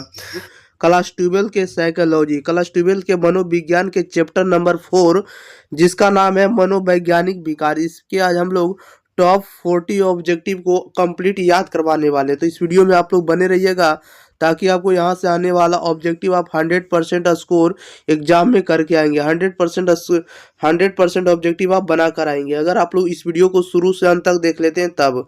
इससे बाहर आपको ऑब्जेक्टिव एक भी सिंगल क्वेश्चन नहीं पूछा जाएगा। चलिए तो हम लोग स्टार्ट करते हैं, ज़्यादा विलम्ब ना करेंगे। आप लोग प्रत्येक आंसर 4 से 5 सेकंड के अंदर जरूर बताइएगा। इसका PDF आपको हम बता देते हैं कि टेलीग्राम चैनल एग्जाम फ्री पर आपको मिल जाएगा, ठीक है, क्योंकि हम आपको PDF फ्री ऑफ कॉस्ट देते हैं, कोई भी आपको चार्ज नहीं लेते। सिर्फ आपको जितना भी आपको PDF लेना रहेगा टेलीग्राम चैनल एग्जाम फ्री आप लोग सर्च करेंगे, वहां पर आपको PDF मिल जाएगा। ओके, चलिए तो स्टार्ट करते हैं, ज्यादा विलम्ब ना करेंगे। क्वेश्चन नंबर देखिएगा फर्स्ट नंबर की ओर। फर्स्ट नंबर में कह रहा है कि अब सामान्य व्यवहार किसे कहा जाता है? बताइएगा, इसमें आंसर भी हम साथ दिए ताकि आप लोग जब PDF निकालें या तो प्रिंट करें तो आपको आंसर है तो आप लोग डायरेक्ट पढ़ सकते हैं और याद कर सकते हैं। कह रहा है कि आप सामान्य व्यवहार किसे कहा जाता है? तो आप सामान्य व्यवहार किसे हम कहते हैं? तो आप सामान्य व्यवहार कहते हैं हम लोग कष्टप्रद और अपक्रियात्मक व्यवहार को कहते हैं। कष्टप्रद और अपक्रियात्मक व्यवहार को हम लोग क्या कहते हैं? असामान्य व्यवहार कहते हैं। Right answer option number B हो जाएगा। चलिए अगली क्वेश्चन लेते हैं। क्वेश्चन नंबर देखिएगा सेकेंड नंबर की ओर। सेकेंड नंबर में कह रहा है कि आप सामान्य व्यवहार किससे विचलित होता है, बताइएगा। आप सामान्य व्यवहार किससे विचलित होता है? तो आप सामान्य व्यवहार विचलित होता है आपको सामाजिक मानकों से। किससे होता है? तो सामाजिक मानकों से विचलित हो जाता आप सामान्य व्यवहार। Right answer option number B हो जाएगा। अगला क्वेश्चन नंबर देखिएगा थर्ड नंबर में कह रहा है अब सामान्य व्यवहार का कारण क्या माना जाता था, बताइएगा। अब सामान्य व्यवहार का कारण क्या माना जाता था? तो राइट आंसर इसका आ जाएगा बी हो जाएगा, भूत प्रेत को माना जाता था। किसको माना जाता था? भूत प्रेत को। Right answer option number B हो जाएगा। अगले क्वेश्चन लेते हैं। क्वेश्चन नंबर देखिएगा 4 नंबर में कह रहा है कि गलेन की 4 वृत्तियों में कौन सा तत्व शामिल नहीं है, बताइएगा। कह रहा है कि गलेन की 4 वृत्तियों में कौन सा तत्व शामिल नहीं है? तो धातु आपको शामिल नहीं है। राइट आंसर डी हो जाएगा। देखिए गलेन की जो 4 वृत्तियां इसमें से शामिल कौन कौन है, जो कि ऑप्शन नंबर आपका डी दिया हुआ है, देख रहे हैं। ऑप्शन नंबर डी जो आपको है इसमें 4 वृत्तियों में एक शामिल नहीं है, बाकी 3 शामिल है। ओके, याद रखिएगा अग्नि जल पृथ्वी शामिल है। अगला क्वेश्चन नंबर 5 नंबर में कह रहा है कि गलेन की 4 वृत्तियों में कौन सा शरीर का द्रव्य सम्मिलित है, बताइएगा। कह रहा है कि गलेन की वृत्तियों में कौन सा शरीर का द्रव्य शामिल है? तो राइट आंसर ऑप्शन नंबर इसका डी हो जाएगा। रक्त शामिल है, पीत शामिल है और श्लेष्मा शामिल है, सभी है। राइट आंसर ऑप्शन नंबर इसका डी बिल्कुल सही जवाब हो जाएगा। अगले क्वेश्चन लेते हैं। क्वेश्चन नंबर देखिएगा 6 नंबर की ओर प्यारे साथियों। क्वेश्चन नंबर 6 में कह रहा है मनोवैज्ञानिक विकार का वर्गीकरण किसने किया, बताइएगा। मनोवैज्ञानिक विकार का जो वर्गीकरण है किसने किया, क्लासिफिकेशन किसने किया है? तो right answer option number C हो जाएगा, अमेरिकी मोनोरोग संघ ने किया। किसने किया? तो अमेरिकी मोनोरोग संघ ने किया। राइट आंसर ऑप्शन नंबर इसका सी बिल्कुल सही जवाब हो जाएगा। अगला क्वेश्चन नंबर देखिएगा 7 नंबर में कह रहा है DSM-4 किसका संस्करण है, बताइएगा। DSM-4 किसका संस्करण है? तो यह आपको मानसिक विकारों के मूल्यांकन का है। राइट आंसर ऑप्शन नंबर इसका बी सही जवाब हो जाएगा। अगले क्वेश्चन लेते हैं। क्वेश्चन नंबर देखिएगा 8 नंबर में। क्वेश्चन नंबर 8 में कह रहा है मनोवैज्ञानिक विकारों का कारण क्या हो सकता है, बताइएगा। मनोवैज्ञानिक विकारों का जो कारण है क्या हो सकता है? तो मनोवैज्ञानिक विकारों का कारण हो सकता है अंतःस्रावी संतुलन से। किसे हो सकता है? तो अंतःस्रावी संतुलन से। Right answer option number C हो जाएगा।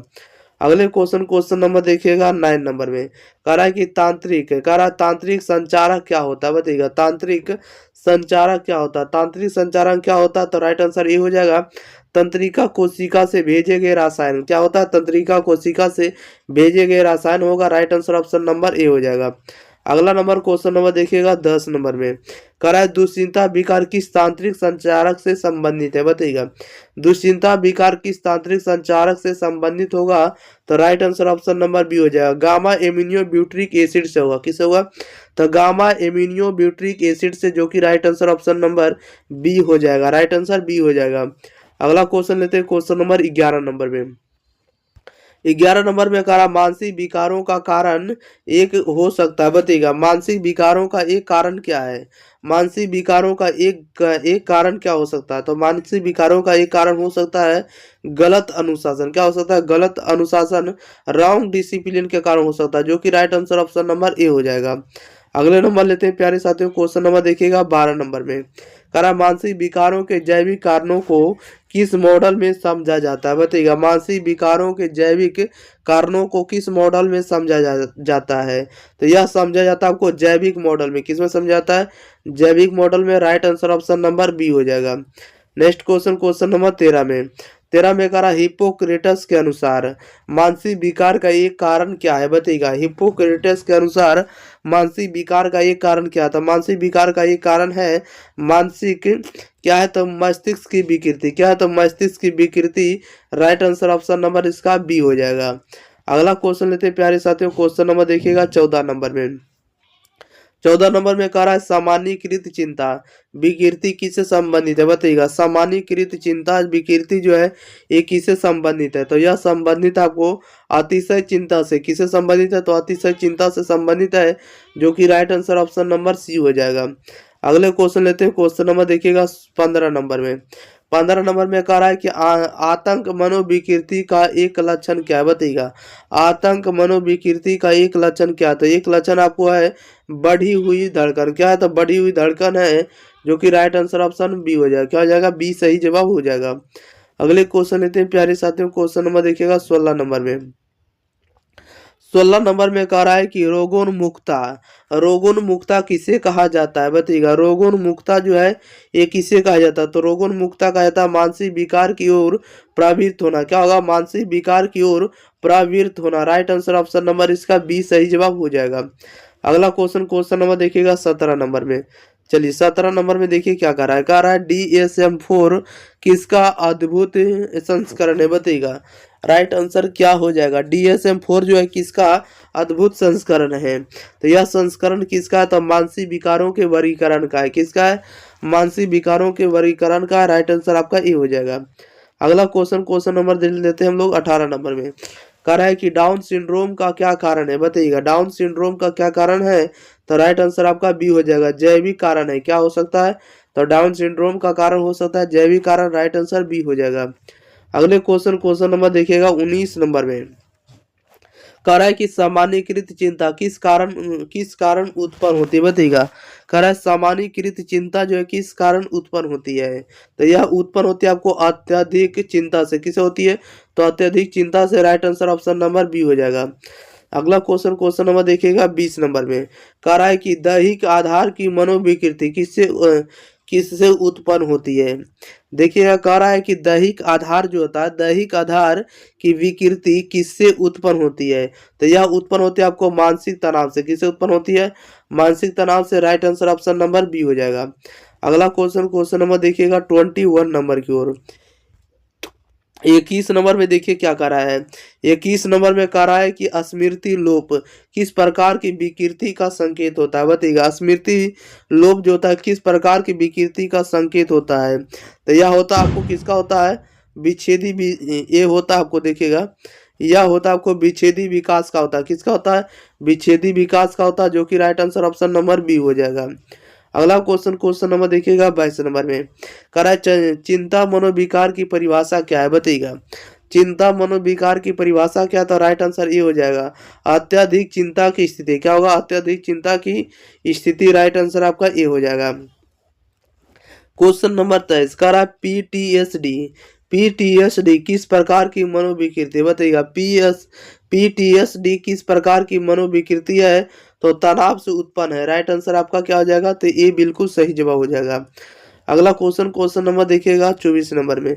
कह रहा है पीटीएसडी का एक लक्षण क्या हो सकता है बताइएगा। राइट आंसर क्या हो जाएगा, पीटीएसडी का एक लक्षण क्या हो सकता है, तो एक लक्षण हो सकता है आपको दुःस्वप्न हो सकता है। क्या हो सकता है, तो दुःस्वप्न। राइट आंसर आपका ए हो जाएगा। अगले क्वेश्चन, क्वेश्चन नंबर देखिएगा 25 नंबर की ओर। 25 में कह रहा है कि मानसिक विकारों को पहचानने के लिए क्या आवश्यक है बताइएगा। मानसिक विकारों को पहचानने के लिए जो है क्या आवश्यक है, तो असामान्यता की कसौटी जरूरी है। राइट आंसर आपका क्या है, ए जरूरी है। राइट आंसर आपका बी सही जवाब हो जाएगा। मानसिक विकारों को पहचानने के लिए क्या आवश्यक है, तो असामान्यता की कसौटी। राइट आंसर आपका बी हो जाएगा। अगला क्वेश्चन, क्वेश्चन नंबर 26 नंबर में। कह रहा DSM-4 के अनुसार असामान्य व्यवहार क्या होता है बताइएगा। DSM-4 के अनुसार असामान्य व्यवहार क्या होगा, तो असामान्य व्यवहार होगा आपको सांस्कृतिक दृष्टि से अनुपयुक्त व्यवहार होगा। क्या होगा, सांस्कृतिक दृष्टि से अनुपयुक्त व्यवहार होगा, जो कि right answer option number B हो जाएगा। अगले क्वेश्चन, क्वेश्चन नंबर 27 में कह रहा असामान्य व्यवहार का प्रभाव किस पर पड़ता है बताइएगा। असामान्य व्यवहार का जो प्रभाव है किस पर पड़ता है, तो यह पड़ता है आपको व्यक्ति की खुशहाली जीवन पर पड़ता है। किस पर पड़ता है, तो व्यक्ति की खुशहाली पर। राइट आंसर आपका ए हो जाएगा। अगले क्वेश्चन, क्वेश्चन नंबर देखिएगा 28 नंबर में। 28 नंबर में कह रहा है विक्षुब्ध मनोभाव किसे इंगित करता है बताइएगा। विक्षुब्ध मनोभाव जो है किसको इंगित करता है, तो यह करता है आपको आत्महत्या को। किसको करता है, तो आत्महत्या को। Right answer option number B हो जाएगा। अगला क्वेश्चन, क्वेश्चन नंबर देखिएगा 29। कह रहा अवसाद का लक्षण क्या हो सकता है। अवसाद का लक्षण क्या हो सकता है, अवसाद का लक्षण हो सकता है आत्महत्या का विचार हो सकता है। क्या हो सकता है, आत्महत्या का विचार। राइट आंसर आपका ये हो जाएगा। अगले क्वेश्चन, क्वेश्चन नंबर 30 नंबर में। 30 नंबर में कह रहा है कि मादक पदार्थों से उत्पन्न विकार क्या होता है बताइएगा। मादक पदार्थों से उत्पन्न विकार को क्या कहा जाता है, तो मानसिक विकार कहा जाता है, जो कि right answer option number C हो जाएगा। अगले क्वेश्चन, क्वेश्चन नंबर देखिए 31 में। 31 में कह रहा अब समान व्यवहार की पहचान कैसे होती है, बताइएगा। अब समान व्यवहार की पहचान कैसे होती है, तो सामाजिक मानकों से विचलन से होती है। राइट आंसर आपका ये हो जाएगा, सामाजिक मानकों से विचलन से आपको असमान व्यवहार की पहचान होती है। राइट आंसर आपका ये हो जाएगा। क्वेश्चन नंबर 32 में करा है फ्राइड के अनुसार मानसिक बीमारियों का मुख्य कारण क्या है, बताइएगा। फ्राइड के अनुसार मानसिक बीमारियों का मुख्य कारण क्या था, मुख्य कारण अचेतन है। राइट आंसर आपका क्या हो जाएगा, तो ये हो जाएगा। अगले क्वेश्चन नंबर 33 कह रहा है मनोभाव विकृति मनोभाव विकृतियों में कौन सा लक्षण प्रमुख होता है, बताइएगा। मनोभाव विकृतियों में कौन सा लक्षण प्रमुख होता है, तो सबसे ज्यादा लक्षण प्रमुख कौन होता है, तो उदासी होता, अत्यधिक उत्साह होता, चिंता होता, सभी होता है। राइट आंसर आपका क्या हो जाएगा, तो डी बिल्कुल सही जवाब हो जाएगा। अगला क्वेश्चन नंबर देखिएगा 34 में कह रहा है विक्षुब्धता की किस स्थिति में आत्महत्या की संभावना होती है, बताइएगा। विक्षुब्धता की किस स्थिति में आत्महत्या की संभावना होती है, तो अवसाद में होती है। किस में होती है, अवसाद में होती है। राइट आंसर आपका सी हो जाएगा। अगला क्वेश्चन नंबर 35 नंबर में कह रहा मानसिक विकार का एक प्रमुख कारण क्या हो सकता है, बताइएगा। मानसिक विकार का एक प्रमुख कारण क्या हो सकता है, तो जैविक असंतुलन हो सकता है। राइट आंसर आपका ये बिल्कुल सही जवाब हो जाएगा, जैविक असंतुलन। अगला क्वेश्चन नंबर 36 नंबर की ओर। क्वेश्चन नंबर 36 में कह रहा कि तंत्रिका संचारक की समस्या से क्या उत्पन्न होता है, बताइएगा। तंत्रिका संचारक की समस्या से क्या उत्पन्न होता है, तो मनोवैज्ञानिक विकार उत्पन्न होता है। राइट आंसर आपका क्या हो जाएगा, तो बी सही जवाब हो जाएगा। क्वेश्चन नंबर 37 में कह रहा असामान्य व्यवहार की पहचान किस आधार पर की जाती है, बताइएगा। असामान्य व्यवहार की पहचान जो है किस आधार पर की जाती है, तो यह की जाती है आपको सामाजिक मानकों का विचलन पर की जाती है। राइट आंसर आपका क्या हो जाएगा, बी सही जवाब हो जाएगा। अगला क्वेश्चन नंबर 38 में कह रहा मनोवैज्ञानिक विकार किससे संबंधित हो सकते हैं, बताइएगा। मनोवैज्ञानिक विकार किससे संबंधित हो सकते हैं, तो मनोवैज्ञानिक विकार किससे संबंधित हो सकते हैं, अंतःस्रावी संतुलन से। किसे हो सकते हैं, अंतःस्रावी संतुलन से। Right answer option number A बिल्कुल सही जवाब हो जाएगा। क्वेश्चन नंबर 39 में कह रहा है सामाजिक विकार का क्या कारण हो सकता है, बताइएगा। सामाजिक विकार का क्या कारण हो सकता है, तो सामाजिक विकार का कारण क्या हो सकता है, तो अत्यधिक सामाजिक अपेक्षाएं हो सकता है। क्या हो सकता है, अत्यधिक सामाजिक अपेक्षाएं। Right answer option number A हो जाएगा। अगले क्वेश्चन नंबर लेते हैं हम लोग 40 नंबर, लास्ट क्वेश्चन है। कह रहा असामान्य व्यवहार का मुख्य प्रभाव किस पर पड़ता है, बताइएगा। असामान्य व्यवहार का जो प्रभाव है किस पर पड़ता है, तो सबसे ज्यादा जो पड़ता है सामाजिक समायोजन पर पड़ता है। किस पर पड़ता है, सामाजिक समायोजन पर। Right answer option number A हो जाएगा। क्लास 12 का हम लोग साइकोलॉजी यानी मनोविज्ञान के चैप्टर नंबर 5 जिसका नाम है चिकित्सा उपागम, इसका आज हम लोग टॉप 40 ऑब्जेक्टिव को कंप्लीट याद करवाने वाले। टॉप 40 VVI कंप्लीट ऑब्जेक्टिव को याद करवा देंगे आपको। अगर इस वीडियो को शुरू से अंत तक देख लेते हैं तो आप लोग एग्जाम में 100% बना कर आएंगे इस चैप्टर से, अगर ऑब्जेक्टिव पूछेगा तो, ठीक है। और 100% यहाँ से ऑब्जेक्टिव पूछा जाता है, क्योंकि चिकित्सा उपागम है, इसका मतलब चिकित्सा के बारे में हमें कुछ जानकारी जरूरी चाहिए, ठीक है, साइकोलॉजी के रूप में।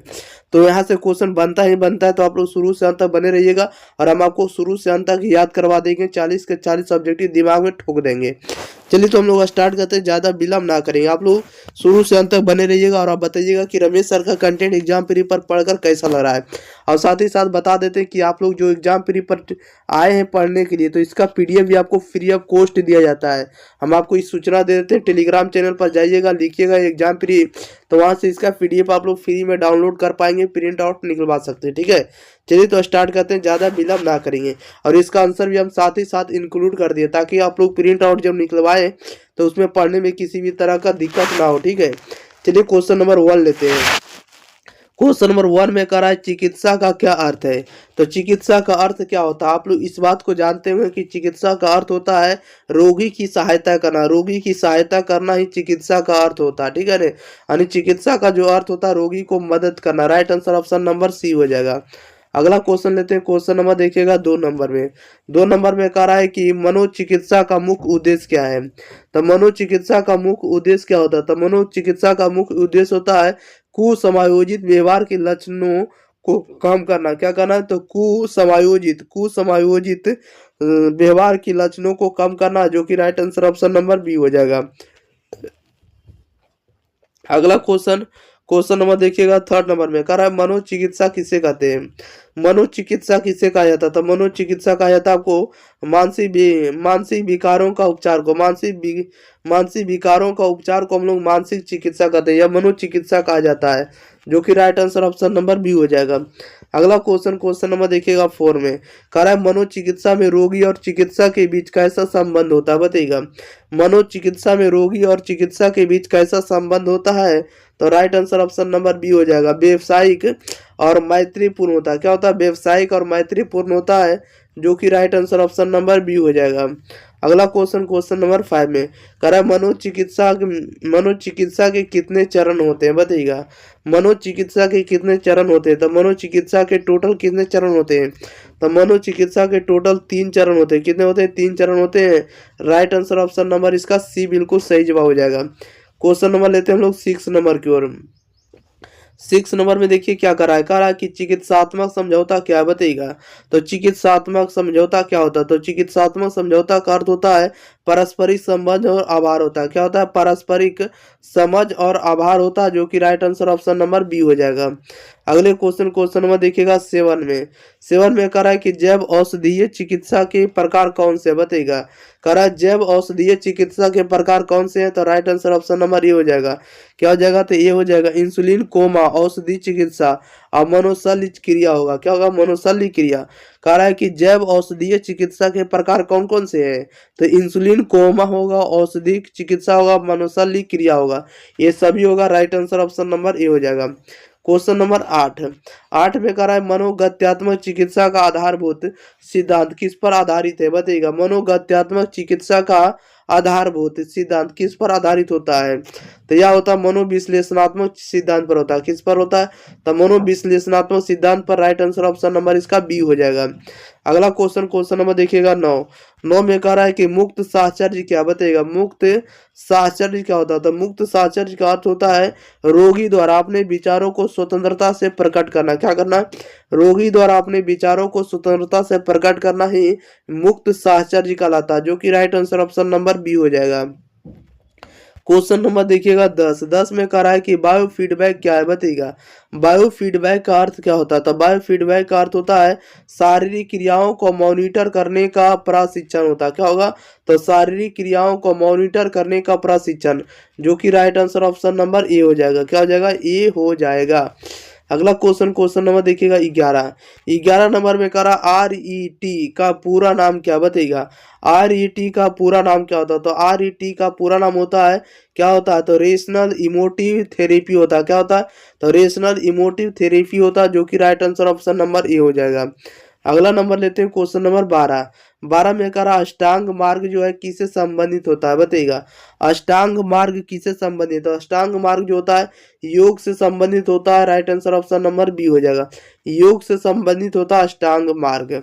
अगला क्वेश्चन नंबर 13 नंबर में कह रहा है कि चिकित्सा सत्र या चिकित्सा सूत्र कब समाप्त किया जाना चाहिए, बताइएगा। कह रहा है कि चिकित्सा शस्त्र जो है कब समाप्त किया जाना चाहिए, तो यह समाप्त किया जाना चाहिए जब रोगी पुनर्समायोजन के योग्य हो। क्या हो, जब रोगी जो है पुनर्समायोजन के योग्य हो तब चिकित्सा शस्त्र को समाप्त कर दिया जाना चाहिए। राइट आंसर ऑप्शन नंबर इसका बी हो जाएगा। अगला क्वेश्चन नंबर देखिएगा 14 नंबर में कह रहा है कि मनोशल्य क्रिया किसने प्रारंभ की, बताइएगा। मनोशल्य क्रिया जो है किसने प्रारंभ की है, तो मनोशल्य क्रिया प्रारंभ की आपको मोनिज ने। किसने की है, तो मोनिज ने। राइट आंसर ऑप्शन नंबर इसका ए सही जवाब हो जाएगा। अगला क्वेश्चन नंबर देखिएगा 15 नंबर में 15 में कह रहा है कि किसने 1949 में नोबेल पुरस्कार मिला था, बताइएगा। कह रहा है किसे 1949 में नोबेल पुरस्कार मिला था, तो नोबेल पुरस्कार मिला था 1949 में मोनिज महोदय को। किनको मिला था, तो मोनिज महोदय को मिला था। राइट आंसर आपका ए हो जाएगा। अगला क्वेश्चन नंबर देखिएगा 16 नंबर में कह रहा है कि व्यवहार चिकित्सा को किस नाम से जाना जाता है, बताइएगा। व्यवहार चिकित्सा को किस नाम से जाना जाता है, तो व्यवहार चिकित्सा को जाना जाता है व्यवहार परिमार्जन से जाना जाता है। किसे जाना जाता है, तो व्यवहार परिमार्जन से, जो कि राइट आंसर ऑप्शन नंबर इसका बी हो जाएगा। अगला क्वेश्चन नंबर देखिएगा 17 17 नंबर में कह रहा है रेकी किस भाषा का शब्द है, बताइएगा। रेकी जो है किस भाषा का शब्द होता है, तो रेकी होता है जापानी भाषा का शब्द होता है, जो कि राइट आंसर ऑप्शन नंबर इसका सी हो जाएगा। नेक्स्ट क्वेश्चन लेते हैं प्यारे साथियों, क्वेश्चन नंबर 18। 18 नंबर में देखिए क्या कर रहा है। 18 नंबर में कर रहा है कि प्राणिक प्राणिक उपचार का उद्देश्य क्या है, बताइएगा। प्राणिक उपचार का उद्देश्य क्या होता है, प्राणिक उपचार का उद्देश्य क्या होता है, तो ऊर्जा का अंतरण होता है। क्या होता है, ऊर्जा का अंतरण होता है। राइट आंसर ऑप्शन नंबर इसका बी हो जाएगा। नेक्स्ट क्वेश्चन लेते हैं, क्वेश्चन नंबर देखिएगा 19 नंबर की ओर। 19 नंबर में कह रहा है कि प्राणिक उपचार में किस ऊर्जा का उपयोग होता है, बताइएगा। प्राणिक प्राणिक उपचार में किस ऊर्जा का उपयोग होता है, तो सौर प्राण का होता है। किसका होता है, सौर प्राण का। Right answer option number A हो जाएगा। नेक्स्ट क्वेश्चन लेते हैं, क्वेश्चन नंबर देखिएगा 20 नंबर की ओर। 20 नंबर में कह रहा है भूमि प्राण कहाँ से प्राप्त होता है, बताइएगा। भूमि प्राण जो है कहाँ से प्राप्त होता है, भूमि प्राण प्राप्त होता है भूमि से। कहाँ से होता है, तो भूमि से प्राप्त होता है भूमि प्राण। Right answer option number C हो जाएगा। नेक्स्ट क्वेश्चन लेते हैं, क्वेश्चन नंबर देखिएगा 21 नंबर की ओर।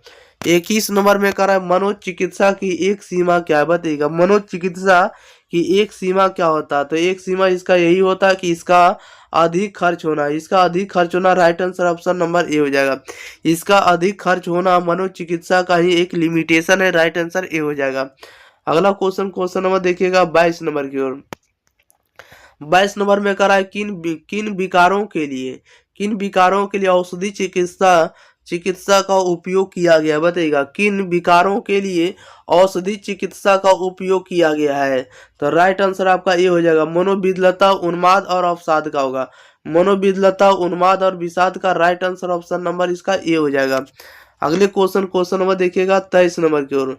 23 नंबर में कह रहा है किसने फ्रीफ्रंटल लेबोटोमी का प्रस्ताव दिया था, बताइएगा।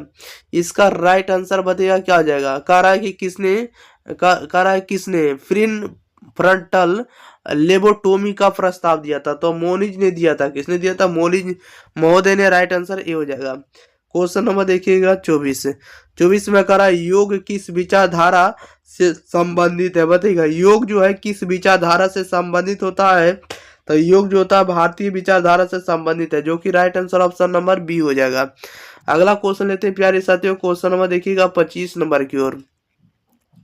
25 में कह रहा है योग का मुख्य उद्देश्य क्या है, बताइएगा। योग का मुख्य उद्देश्य क्या होता है, तो योग का मुख्य उद्देश्य होता है मानसिक वृत्तियों को नियंत्रित करना।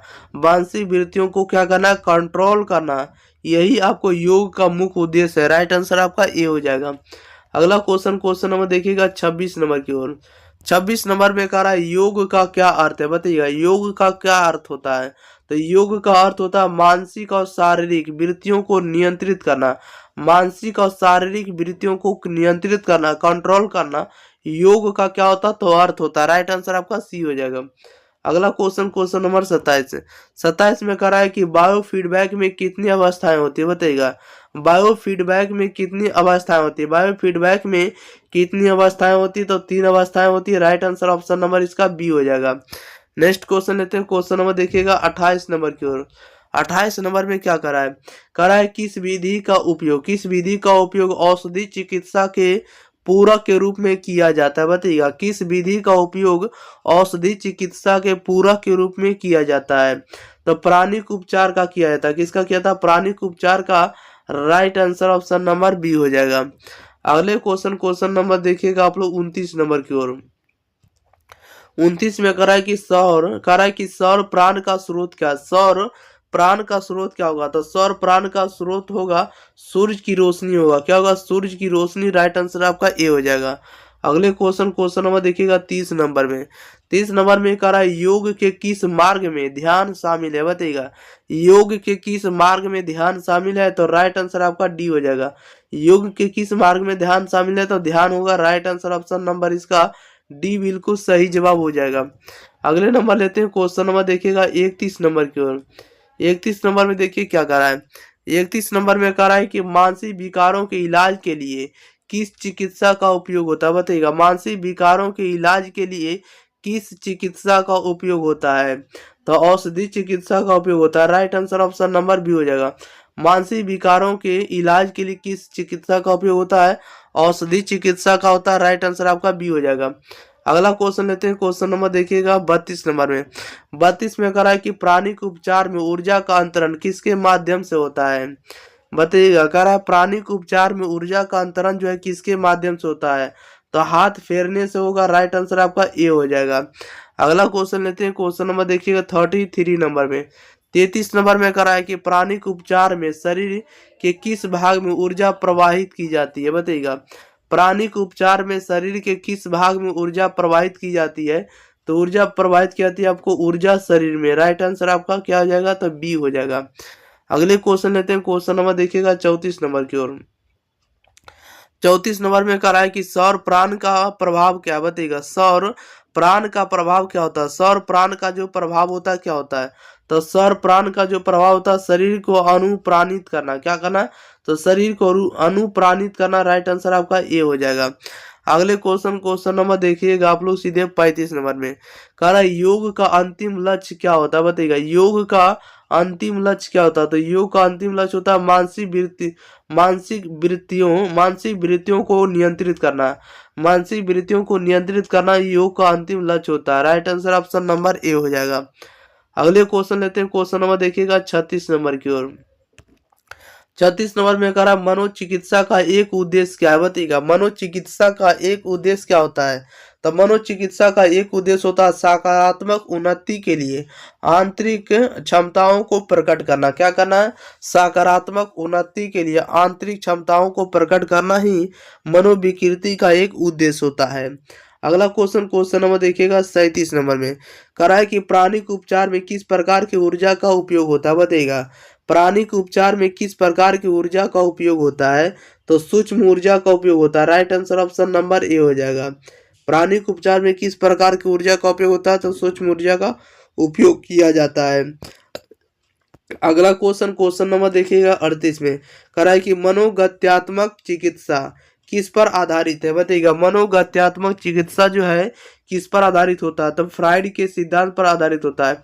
तो फ्राइड के सिद्धांत पर जो आधारित है मनोगत्यात्मक चिकित्सा आधारित है।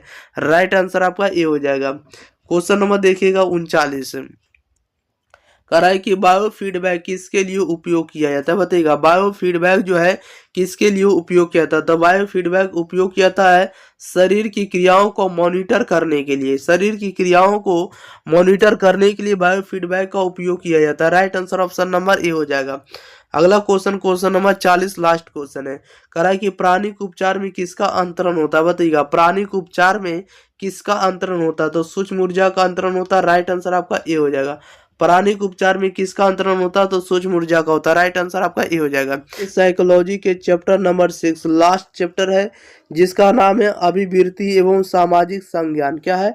अभिवृत्ति एवं सामाजिक संज्ञान। इसका आज हम लोग 40 ऑब्जेक्टिव को कंप्लीट याद करने वाले, जो भी परीक्षा के दृष्टिकोण से इंपॉर्टेंट है एकदम सेलेक्टेड क्वेश्चन को इस वीडियो में हम आपको लेकर आए हैं। और साथ ही साथ बता दें कि इसका जो पीडीएफ है आपको टेलीग्राम चैनल एग्जाम प्री पर आपको देखने को मिल जाएगा। ठीक है, आप लोग जाकर प्रिंट आउट भी निकलवा सकते हैं, क्योंकि इस पीडीएफ की खासियत यही है कि क्वेश्चन भी है और साथ ही साथ आपको हम आंसर भी साथ में देते चले गए, ताकि आप प्रिंट आउट करवाएं तो आप लोगों का आंसर भी सामने दिखे। ओके, चलिए तो हम लोग स्टार्ट करते हैं। ज़्यादा विलम्ब ना करेंगे, आप लोग शुरू से अंत तक बने रहेंगे और आपको एग्जाम में गारंटी देते हैं कि 100% ऑब्जेक्टिव यहाँ से पूछे जाते हैं और 100% ऑब्जेक्टिव आप बना कर आएंगे, क्योंकि आपको हम सिंगल क्वेश्चन भी नहीं छोड़े, सभी क्वेश्चन को हम इंक्लूड कर दिए, इजी टू मॉडरेट को कंप्लीट कर दिए। ठीक है, ज़्यादा से ज़्यादा अगर हार्ड पूछेगा तो उसको भी हम क्वेश्चन को इसमें इंक्लूड करके बता दिए। चलिए तो स्टार्ट करते हैं, ज़्यादा विलम्ब ना करेंगे। आर्ट्स का जितना भी आपको सब्जेक्ट है, आर्ट्स के क्लास 12 आर्ट्स का जितने भी सब्जेक्ट है सभी का आपको कंप्लीट ऑब्जेक्टिव और सब्जेक्टिव दोनों तरह का वीडियो आपको इस चैनल पर आपको देखने को अब मिलेगा। ओके, आप लोग शुरू से अंत तक बने रहिएगा और इस चैनल को ज़्यादा से ज़्यादा आप लोग सपोर्ट करिए, चैनल को सब्सक्राइब करिए, वीडियो को ज़्यादा से ज़्यादा शेयर करिए। चलिए प्यारे साथियों, ज़्यादा विलम्ब ना करेंगे। जैसा कि आप लोग समझ गए हो कि साइकोलॉजी के चैप्टर नंबर 6 है अभिवृत्ति एवं सामाजिक संज्ञान। इसमें 40 ऑब्जेक्टिव को बताएंगे, शुरू से अंत तक बने रहना है। चलिए स्टार्ट करते हैं क्वेश्चन नंबर 1 की ओर। क्वेश्चन नंबर 1 में कह रहा है कि अभिवृत्ति का क्या अर्थ है। तो अभिवृत्ति का अर्थ क्या होता है, ये बात आप लोग जानते होंगे कि अभिवृत्ति का जो अर्थ होता है क्या होता है। तो मानसिक और अस्नाविक अवस्था होता है। क्या होता है, मानसिक और अस्नाविक अवस्था होता है, जो कि right answer option number A हो जाएगा। ओके, अगला क्वेश्चन नंबर देखिएगा आप लोग 2 नंबर। आप लोग 2 से 3 बार हम रिपीट करेंगे, आप लोग शुरू से अंत तक बने रहिएगा, याद हो जाएगा। क्वेश्चन नंबर 2 में कह रहा है कि अभिवृत्तियां किसके द्वारा अर्जित की जाती है। अभिवृत्तियां जो है किसके द्वारा अर्जित की जाती है। तो यह अर्जित की जाती है आपको प्राचीन अनुबंधन द्वारा। किसके द्वारा अर्जित की जाती है, तो प्राचीन अनुबंधन के द्वारा। राइट आंसर आपका बी हो जाएगा। अगला क्वेश्चन नंबर 3 नंबर में करा अभिवृत्ति निर्माण को प्रभावित करने वाले कौन से प्रमुख कारक है, बताइएगा। अभिवृत्ति निर्माण को प्रभावित करने वाले कौन से प्रमुख कारक है। तो राइट आंसर आपका बी हो जाएगा। क्या हो जाएगा, बी हो जाएगा। परिवार और संदर्भ समूह हो जाएगा। क्या हो जाएगा, परिवार और संदर्भ समूह हो जाएगा। राइट आंसर आपका बी हो जाएगा। क्वेश्चन नंबर देखिएगा 4 नंबर में कह रहा है कि मनोवृत्ति के घटक कौन कौन से, बताइएगा। मनोवृत्ति के घटक कौन कौन से होंगे।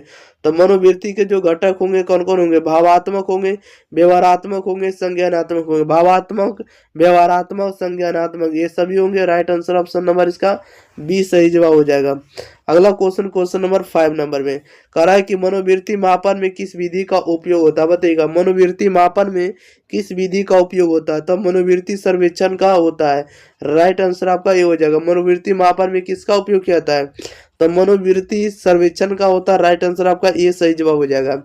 अगला क्वेश्चन नंबर देखिएगा 6 नंबर की ओर। 6 में कह रहा है मनोवृत्ति किसके द्वारा अर्जित की जाती है। मनोवृत्ति जो है ये किसके द्वारा अर्जित की जाती है। तो मनोवृत्ति अर्जित की जाती है आपको पारिवारिक समाजीकरण के द्वारा। किसके द्वारा, तो पारिवारिक समाजीकरण के द्वारा। Right answer option number C हो जाएगा। अगला क्वेश्चन नंबर 7 में कह रहा है मनोवृत्ति निर्माण में परिवार की क्या भूमिका है, बताइएगा। मनोवृत्ति निर्माण में परिवार की क्या भूमिका होती है, बताइएगा। मनोवृत्ति निर्माण में परिवार की क्या भूमिका होती है। तो परिवार की भूमिका होती है आपको आरंभिक सूचना संप्रेषण होता है। क्या होता है, आरंभिक सूचना संप्रेषण होता है, जो कि right answer option number C हो जाएगा। अगला क्वेश्चन नंबर देखिएगा 8 नंबर में। 8 नंबर में कह रहा है पूर्वाग्रह क्या है, बताइएगा। पूर्वाग्रह क्या होता है। तो पूर्वाग्रह होता है नकारात्मक विचार को पूर्वाग्रह कहते हैं। क्या कहते हैं,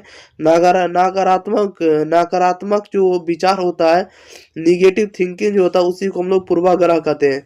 तो राइट आंसर इसका ए सही बन जाएगा। ओके, क्वेश्चन नंबर देखिएगा आप लोग 9 नंबर में। 9 नंबर में कह रहा है कि पूर्वाग्रह के स्रोत के रूप में अभावग्रस्त लोग क्या करते हैं, बताइएगा।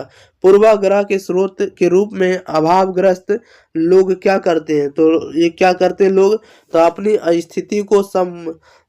स्थिति को संतुष्ट करना चाहते हैं। क्या कहते हैं, अपनी स्थिति को संतुष्ट करना चाहते हैं, जो कि right answer option number B हो जाएगा। क्वेश्चन नंबर 10 नंबर में कह रहा है कि अंतर सामूहिक द्वंद्व किसके कारण होता है, बताइएगा। अंतर सामूहिक द्वंद्व जो होता है ये किसके कारण होता है। तो लक्ष्यों के टकराव के कारण होता है। किसके कारण होता है, तो लक्ष्यों के टकराव के कारण होता है, जो कि right answer option number B हो जाएगा। क्वेश्चन नंबर 11 में कह रहा है कि पूर्वाग्रह को दूर करने का एक उपाय क्या, बताइएगा। पूर्वाग्रह को दूर करने का एक उपाय क्या होगा। तो पूर्वाग्रह को दूर करना है, इसके लिए एक उपाय होगा संवाद स्थापित करना। क्या करना, संवाद स्थापित करना, बात विचार करना। Right answer option number A हो जाएगा। अगला क्वेश्चन नंबर देखिएगा आप लोग सीधे 12 नंबर में। 12 नंबर में कह रहा भारतीय समाज में भेदभाव का एक मुख्य आधार क्या है, बताइएगा। भारतीय समाज में भेदभाव का एक मुख्य आधार क्या है। तो इसका मुख्य आधार एक है जाति भेद है। क्या है, तो जाति भेद है। Right answer option number B हो जाएगा। अगला क्वेश्चन नंबर देखिए 13 में कह रहा है विश्वास की परिभाषा क्या है, बताइएगा। विश्वास की परिभाषा क्या है। तो विश्वास की परिभाषा होता है पिछले अनुभवों का सारांश। क्या होता है, पिछले अनुभवों का सारांश होता है। Right answer option number B हो जाएगा। क्वेश्चन नंबर 14 में कह रहा है कि समाजोपयोगी जो होता है व्यवहार किसे कहते हैं। समाजोपयोगी व्यवहार किसे कहा जाता है, दूसरों की सहायता करना समाजोपयोगी व्यवहार कहा जाता है, जो कि right answer option number B हो जाएगा। अगले क्वेश्चन नंबर देखिएगा 15 नंबर में। 15 में कह रहा है कि अभिवृत्ति के कितने घटक होते हैं, बताइएगा अभिवृत्ति के कितने घटक होते हैं। अभिवृत्ति के टोटल कितने घटक होते हैं, 3 घटक होते हैं। Right answer option number C हो जाएगा। अगला क्वेश्चन लेते हैं, क्वेश्चन नंबर देखिएगा 16 नंबर में। 16 नंबर में कह रहा अभिवृत्ति का भावात्मक घटक क्या होता है। अभिवृत्ति का भावात्मक घटक क्या होता है। अभिवृत्ति का भावात्मक घटक होता है भावनाओं की अभिव्यक्ति। क्या होता है, भावनाओं की अभिव्यक्ति होता है। Right answer option number C हो जाएगा। अगले क्वेश्चन नंबर देखिएगा 17 में। कह रहा अभिवृत्ति का संज्ञानात्मक घटक क्या होता है, बताइएगा अभिवृत्ति का संज्ञानात्मक घटक क्या होता है। अभिवृत्ति का संज्ञानात्मक घटक क्या होता है, ज्ञान और विचार होता है। क्या होता है, ज्ञान और विचार होता है। Right answer option number A हो जाएगा। नेक्स्ट क्वेश्चन लेते हैं, क्वेश्चन नंबर देखिएगा आप लोग 18 नंबर की ओर। 18 नंबर में कह रहा है कि मनोवृत्ति का व्यवहारात्मक घटक किससे जुड़ा होता है, बताइएगा मनोवृत्ति का व्यवहारात्मक घटक किससे जुड़ा होता है। तो शारीरिक क्रियाओं से जुड़ा होता है। किससे जुड़ा होता है, शारीरिक क्रियाओं से। Right answer option number A हो जाएगा। अगले क्वेश्चन नंबर 19 में कह रहा है कि अभिवृत्ति अर्जित कैसे की जाती है, बताइएगा अभिवृत्ति अर्जित जो है कैसे की जाती है। तो अभिवृत्ति अर्जित की जाती है जीवन के अनुभवों से। कैसे की जाती है, तो जीवन के अनुभवों से अर्जित की जाती है। Right answer option number A हो जाएगा। क्वेश्चन नंबर 20 में कह रहा है पूर्वाग्रह की पहचान कैसे की जाती है, बताइएगा पूर्वाग्रह की पहचान कैसे की जाती है। तो पूर्वाग्रह की पहचान की जाती है आपको नकारात्मक विचारों से। कैसे की जाती है, नकारात्मक विचारों से पहचान की जाती है। राइट आंसर आपका बी सही जवाब हो जाएगा। क्वेश्चन नंबर देखिएगा 21 में कह रहा है कि अभिवृत्ति की अस्थायित्व कैसे होती है, बताइएगा अभिवृत्ति की अस्थायित्व कैसे होती है। तो यह परिवर्तनशील होती है। राइट आंसर ऑप्शन नंबर क्या हो जाएगा, तो बी सही जवाब हो जाएगा। अगला क्वेश्चन नंबर देखिएगा 22 नंबर में। 22 नंबर में करा अभिवृत्ति को प्रभावित करने वाले कारकों में क्या शामिल है, बताइएगा अभिवृत्ति को प्रभावित करने वाले कारकों में क्या शामिल होता है। राइट आंसर आपका ये हो जाएगा मीडिया और संचार शामिल होता है। क्या होता है, मीडिया और संचार शामिल होता है। Right answer option number A हो जाएगा। क्वेश्चन नंबर देखिएगा 23 नंबर में। 23 नंबर में करा अभिवृत्ति का संबंध किससे होता है, बताइएगा अभिवृत्ति का जो संबंध है यह किससे होता है, व्यक्ति घटना या विचार से होता है। किससे होता है, व्यक्ति घटना या विचार से होता है। Right answer option number A हो जाएगा। अगले क्वेश्चन लेते हैं, क्वेश्चन नंबर देखिएगा 24 नंबर में। करा अभिवृत्ति में प्रेरणा का गुण क्या होता है, बताइएगा अभिवृत्ति में प्रेरणा का क्या गुण होता है। प्रेरणा का गुण होता है मानसिक प्रेरणा होता है। क्या होता है, मानसिक प्रेरणा होता है। राइट आंसर ऑप्शन नंबर इसका बी सही जवाब हो जाएगा। अगला क्वेश्चन नंबर देखिएगा 25 में। करा पूर्वाग्रह के स्रोत के रूप में कौन से लोग कार्य करते हैं, बताइएगा पूर्वाग्रह के स्रोत के रूप में कौन से लोग कार्य करते हैं। कौन से लोग कार्य करते हैं, धनी और अभावग्रस्त लोग कार्य करते हैं। धनी और अभावग्रस्त लोग कार्य करते हैं। Right answer option number A हो जाएगा। अगले क्वेश्चन लेते हैं, क्वेश्चन नंबर देखिएगा 26 नंबर की ओर। 26 नंबर में कह रहा है कि द्वंद्व के समाधान का एक उपाय क्या, बताइएगा द्वंद्व के समाधान का एक उपाय क्या है। तो संवाद और मेल मिलाप है। क्या है, संवाद और मेल मिलाप है, जो कि right answer option number A हो जाएगा। अगले क्वेश्चन लेते हैं, क्वेश्चन नंबर देखिएगा 27 में। 27 में कह रहा है पूर्वाग्रह को कम करने का एक तरीका क्या है, बताइएगा पूर्वाग्रह को कम करने का एक तरीका क्या था। पूर्वाग्रह को कम करने का एक तरीका है सकारात्मक मनोवृत्ति विकसित करना। क्या करना है, सकारात्मक मनोवृत्ति विकसित करना, जो कि right answer option number A हो जाएगा। अगर पूर्वाग्रह को कम करना है तो उसके लिए एक ही तरीका है कि सकारात्मक मनोवृत्ति विकसित करना होगा। Right answer option number A हो जाएगा। क्वेश्चन नंबर लेते हैं 28 नंबर में। करा भारतीय समाज में किस प्रकार का भेदभाव मुख्य रूप से देखा जाता है। ये किस रूप से देखा जाता है, बताइएगा भारतीय समाज में जो किस प्रकार का भेदभाव मुख्य रूप से देखा जाता है। तो लिंग आधारित भेदभाव को देखा जाता है। राइट आंसर आपका ए हो जाएगा, लिंग भेद को देखा जाता है। क्वेश्चन नंबर 29 में करा है विश्वास किस पर आधारित होता है, बताइएगा विश्वास जो होता है यह किस पर आधारित होता है। तब पिछले अनुभवों पर आधारित होता है। Right answer option number A हो जाएगा। अगला क्वेश्चन नंबर देखिएगा 30 नंबर में कह रहा है कि समाजोपयोगी व्यवहार का उद्देश्य क्या होता है, बताइएगा समाजोपयोगी व्यवहार का उद्देश्य क्या होता है। समाजोपयोगी व्यवहार का उद्देश्य होता है परोपकार करना। क्या करना, तो परोपकार करना। Right answer option number A हो जाएगा। अगले क्वेश्चन नंबर देखिएगा 31 नंबर में कह रहा है विश्वास क्या करता है, बताइएगा विश्वास क्या करता है। तो विश्वास क्या करता है इस बात को बताइएगा। विश्वास करता है भविष्य की अंतः क्रियाओं को अर्थ प्रदान करता है। क्या करता है, भविष्य की अंतः क्रियाओं को अर्थ प्रदान करता है। राइट आंसर ऑप्शन नंबर क्या हो जाएगा, ए सही जवाब हो जाएगा। क्वेश्चन नंबर 32 में करा है मनोवृत्ति सर्वेक्षण किसके लिए उपयोगी होता है, बताइएगा। मनोवृत्ति सर्वेक्षण किसके लिए उपयोगी होता है, तो मनोवृत्तियों की माप से संबंधित होता है। Right answer option number A हो जाएगा। मनोवृत्ति सर्वेक्षण किसके लिए उपयोगी होता है, तो मनोवृत्तियों की माप से संबंधित होता है। राइट आंसर ए हो जाएगा। क्वेश्चन नंबर देखिएगा 33 नंबर में कह रहा है कि मनोवृत्ति की विशेषताएं क्या क्या होती है, बताइएगा। मनोवृत्ति की विशेषताएं क्या होती है, तो मनोवृत्ति की जो विशेषताएं होती है अस्थायी और प्रेरित होती है। क्या होती है, अस्थायी और प्रेरित होती है। राइट आंसर आपका ए हो जाएगा। क्वेश्चन नंबर 34 में कह रहा अभिवृत्ति का एक प्रमुख घटक कौन सा है, बताइएगा। अभिवृत्ति का एक प्रमुख घटक कौन सा होगा, तो एक प्रमुख घटक होगा संज्ञानात्मक होगा। क्या होगा, संज्ञानात्मक होगा। Right answer option number A हो जाएगा। क्वेश्चन नंबर 35 में करा पूर्वाग्रह के क्या कारण होते हैं, बताइएगा। पूर्वाग्रह के कारण क्या होते हैं, पूर्वाग्रह के कारण क्या होते हैं, नकारात्मक विचार होते हैं। Right answer option number A हो जाएगा। नेक्स्ट क्वेश्चन लेते हैं। क्वेश्चन नंबर देखिएगा 36 नंबर में। 36 नंबर में कह रहा है कि मनोवृत्ति किसके माध्यम से सीखी जाती है, बताइएगा। मनोवृत्ति किसके माध्यम से सीखी जाती है, तो मनोवृत्ति सीखी जाती है वातावरण के माध्यम से, इन्वायरमेंट के माध्यम से सीखी जाती है। राइट आंसर आपका क्या हो जाएगा, तो ए हो जाएगा। क्वेश्चन नंबर 37 में कह रहा पूर्वाग्रह से बचने का एक उपाय क्या, बताइएगा। पूर्वाग्रह से बचने का एक उपाय क्या था, पूर्वाग्रह से बचने का एक उपाय है सकारात्मक विचारों का विकास। सकारात्मक विचारों का विकास है। राइट आंसर आपका क्या हो जाएगा, तो ये सही जवाब हो जाएगा।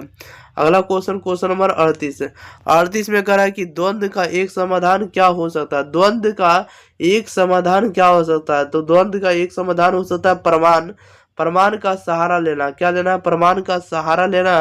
Right answer option number A हो जाएगा। अगला क्वेश्चन नंबर 39 में कह रहा विश्वास का एक प्रमुख घटक क्या होता है, बताइएगा। कह रहा विश्वास का एक प्रमुख घटक क्या होता है, विश्वास का एक प्रमुख घटक जो होता है आपको अनुभव होता है। क्या होता है, अनुभव होता है। Right answer option number A हो जाएगा। 40 में कह रहा पूर्वाग्रह को दूर करने का मुख्य तरीका क्या, बताइएगा। पूर्वाग्रह को दूर करने का मुख्य तरीका क्या होता है, तो मुख्य तरीका होता है आपको समूहों के बीच संपर्क का अवसर करना। Right answer option number A हो जाएगा। समूहों के बीच संपर्क का अवसर होगा। Right answer option number A हो जाएगा। चलिए, तो इस वीडियो में आपको 40 ऑब्जेक्टिव था, 40 के 40 ऑब्जेक्टिव को कंप्लीट कर दिया। ओके, तो आपका काम रहेगा कि इस वीडियो को आप लोग दोस्तों के पास जरूर पहुंचाइएगा। प्यारे साथियों, प्यारे शेयर नहीं हो मेरे, आप लोग जरूर शेयर कर दिएगा। चैनल को सब्सक्राइब नहीं किया तो सब्सक्राइब कर देना है। वीडियो को लाइक नहीं किए होंगे तो वीडियो को जरूर आप लोग लाइक कर देंगे।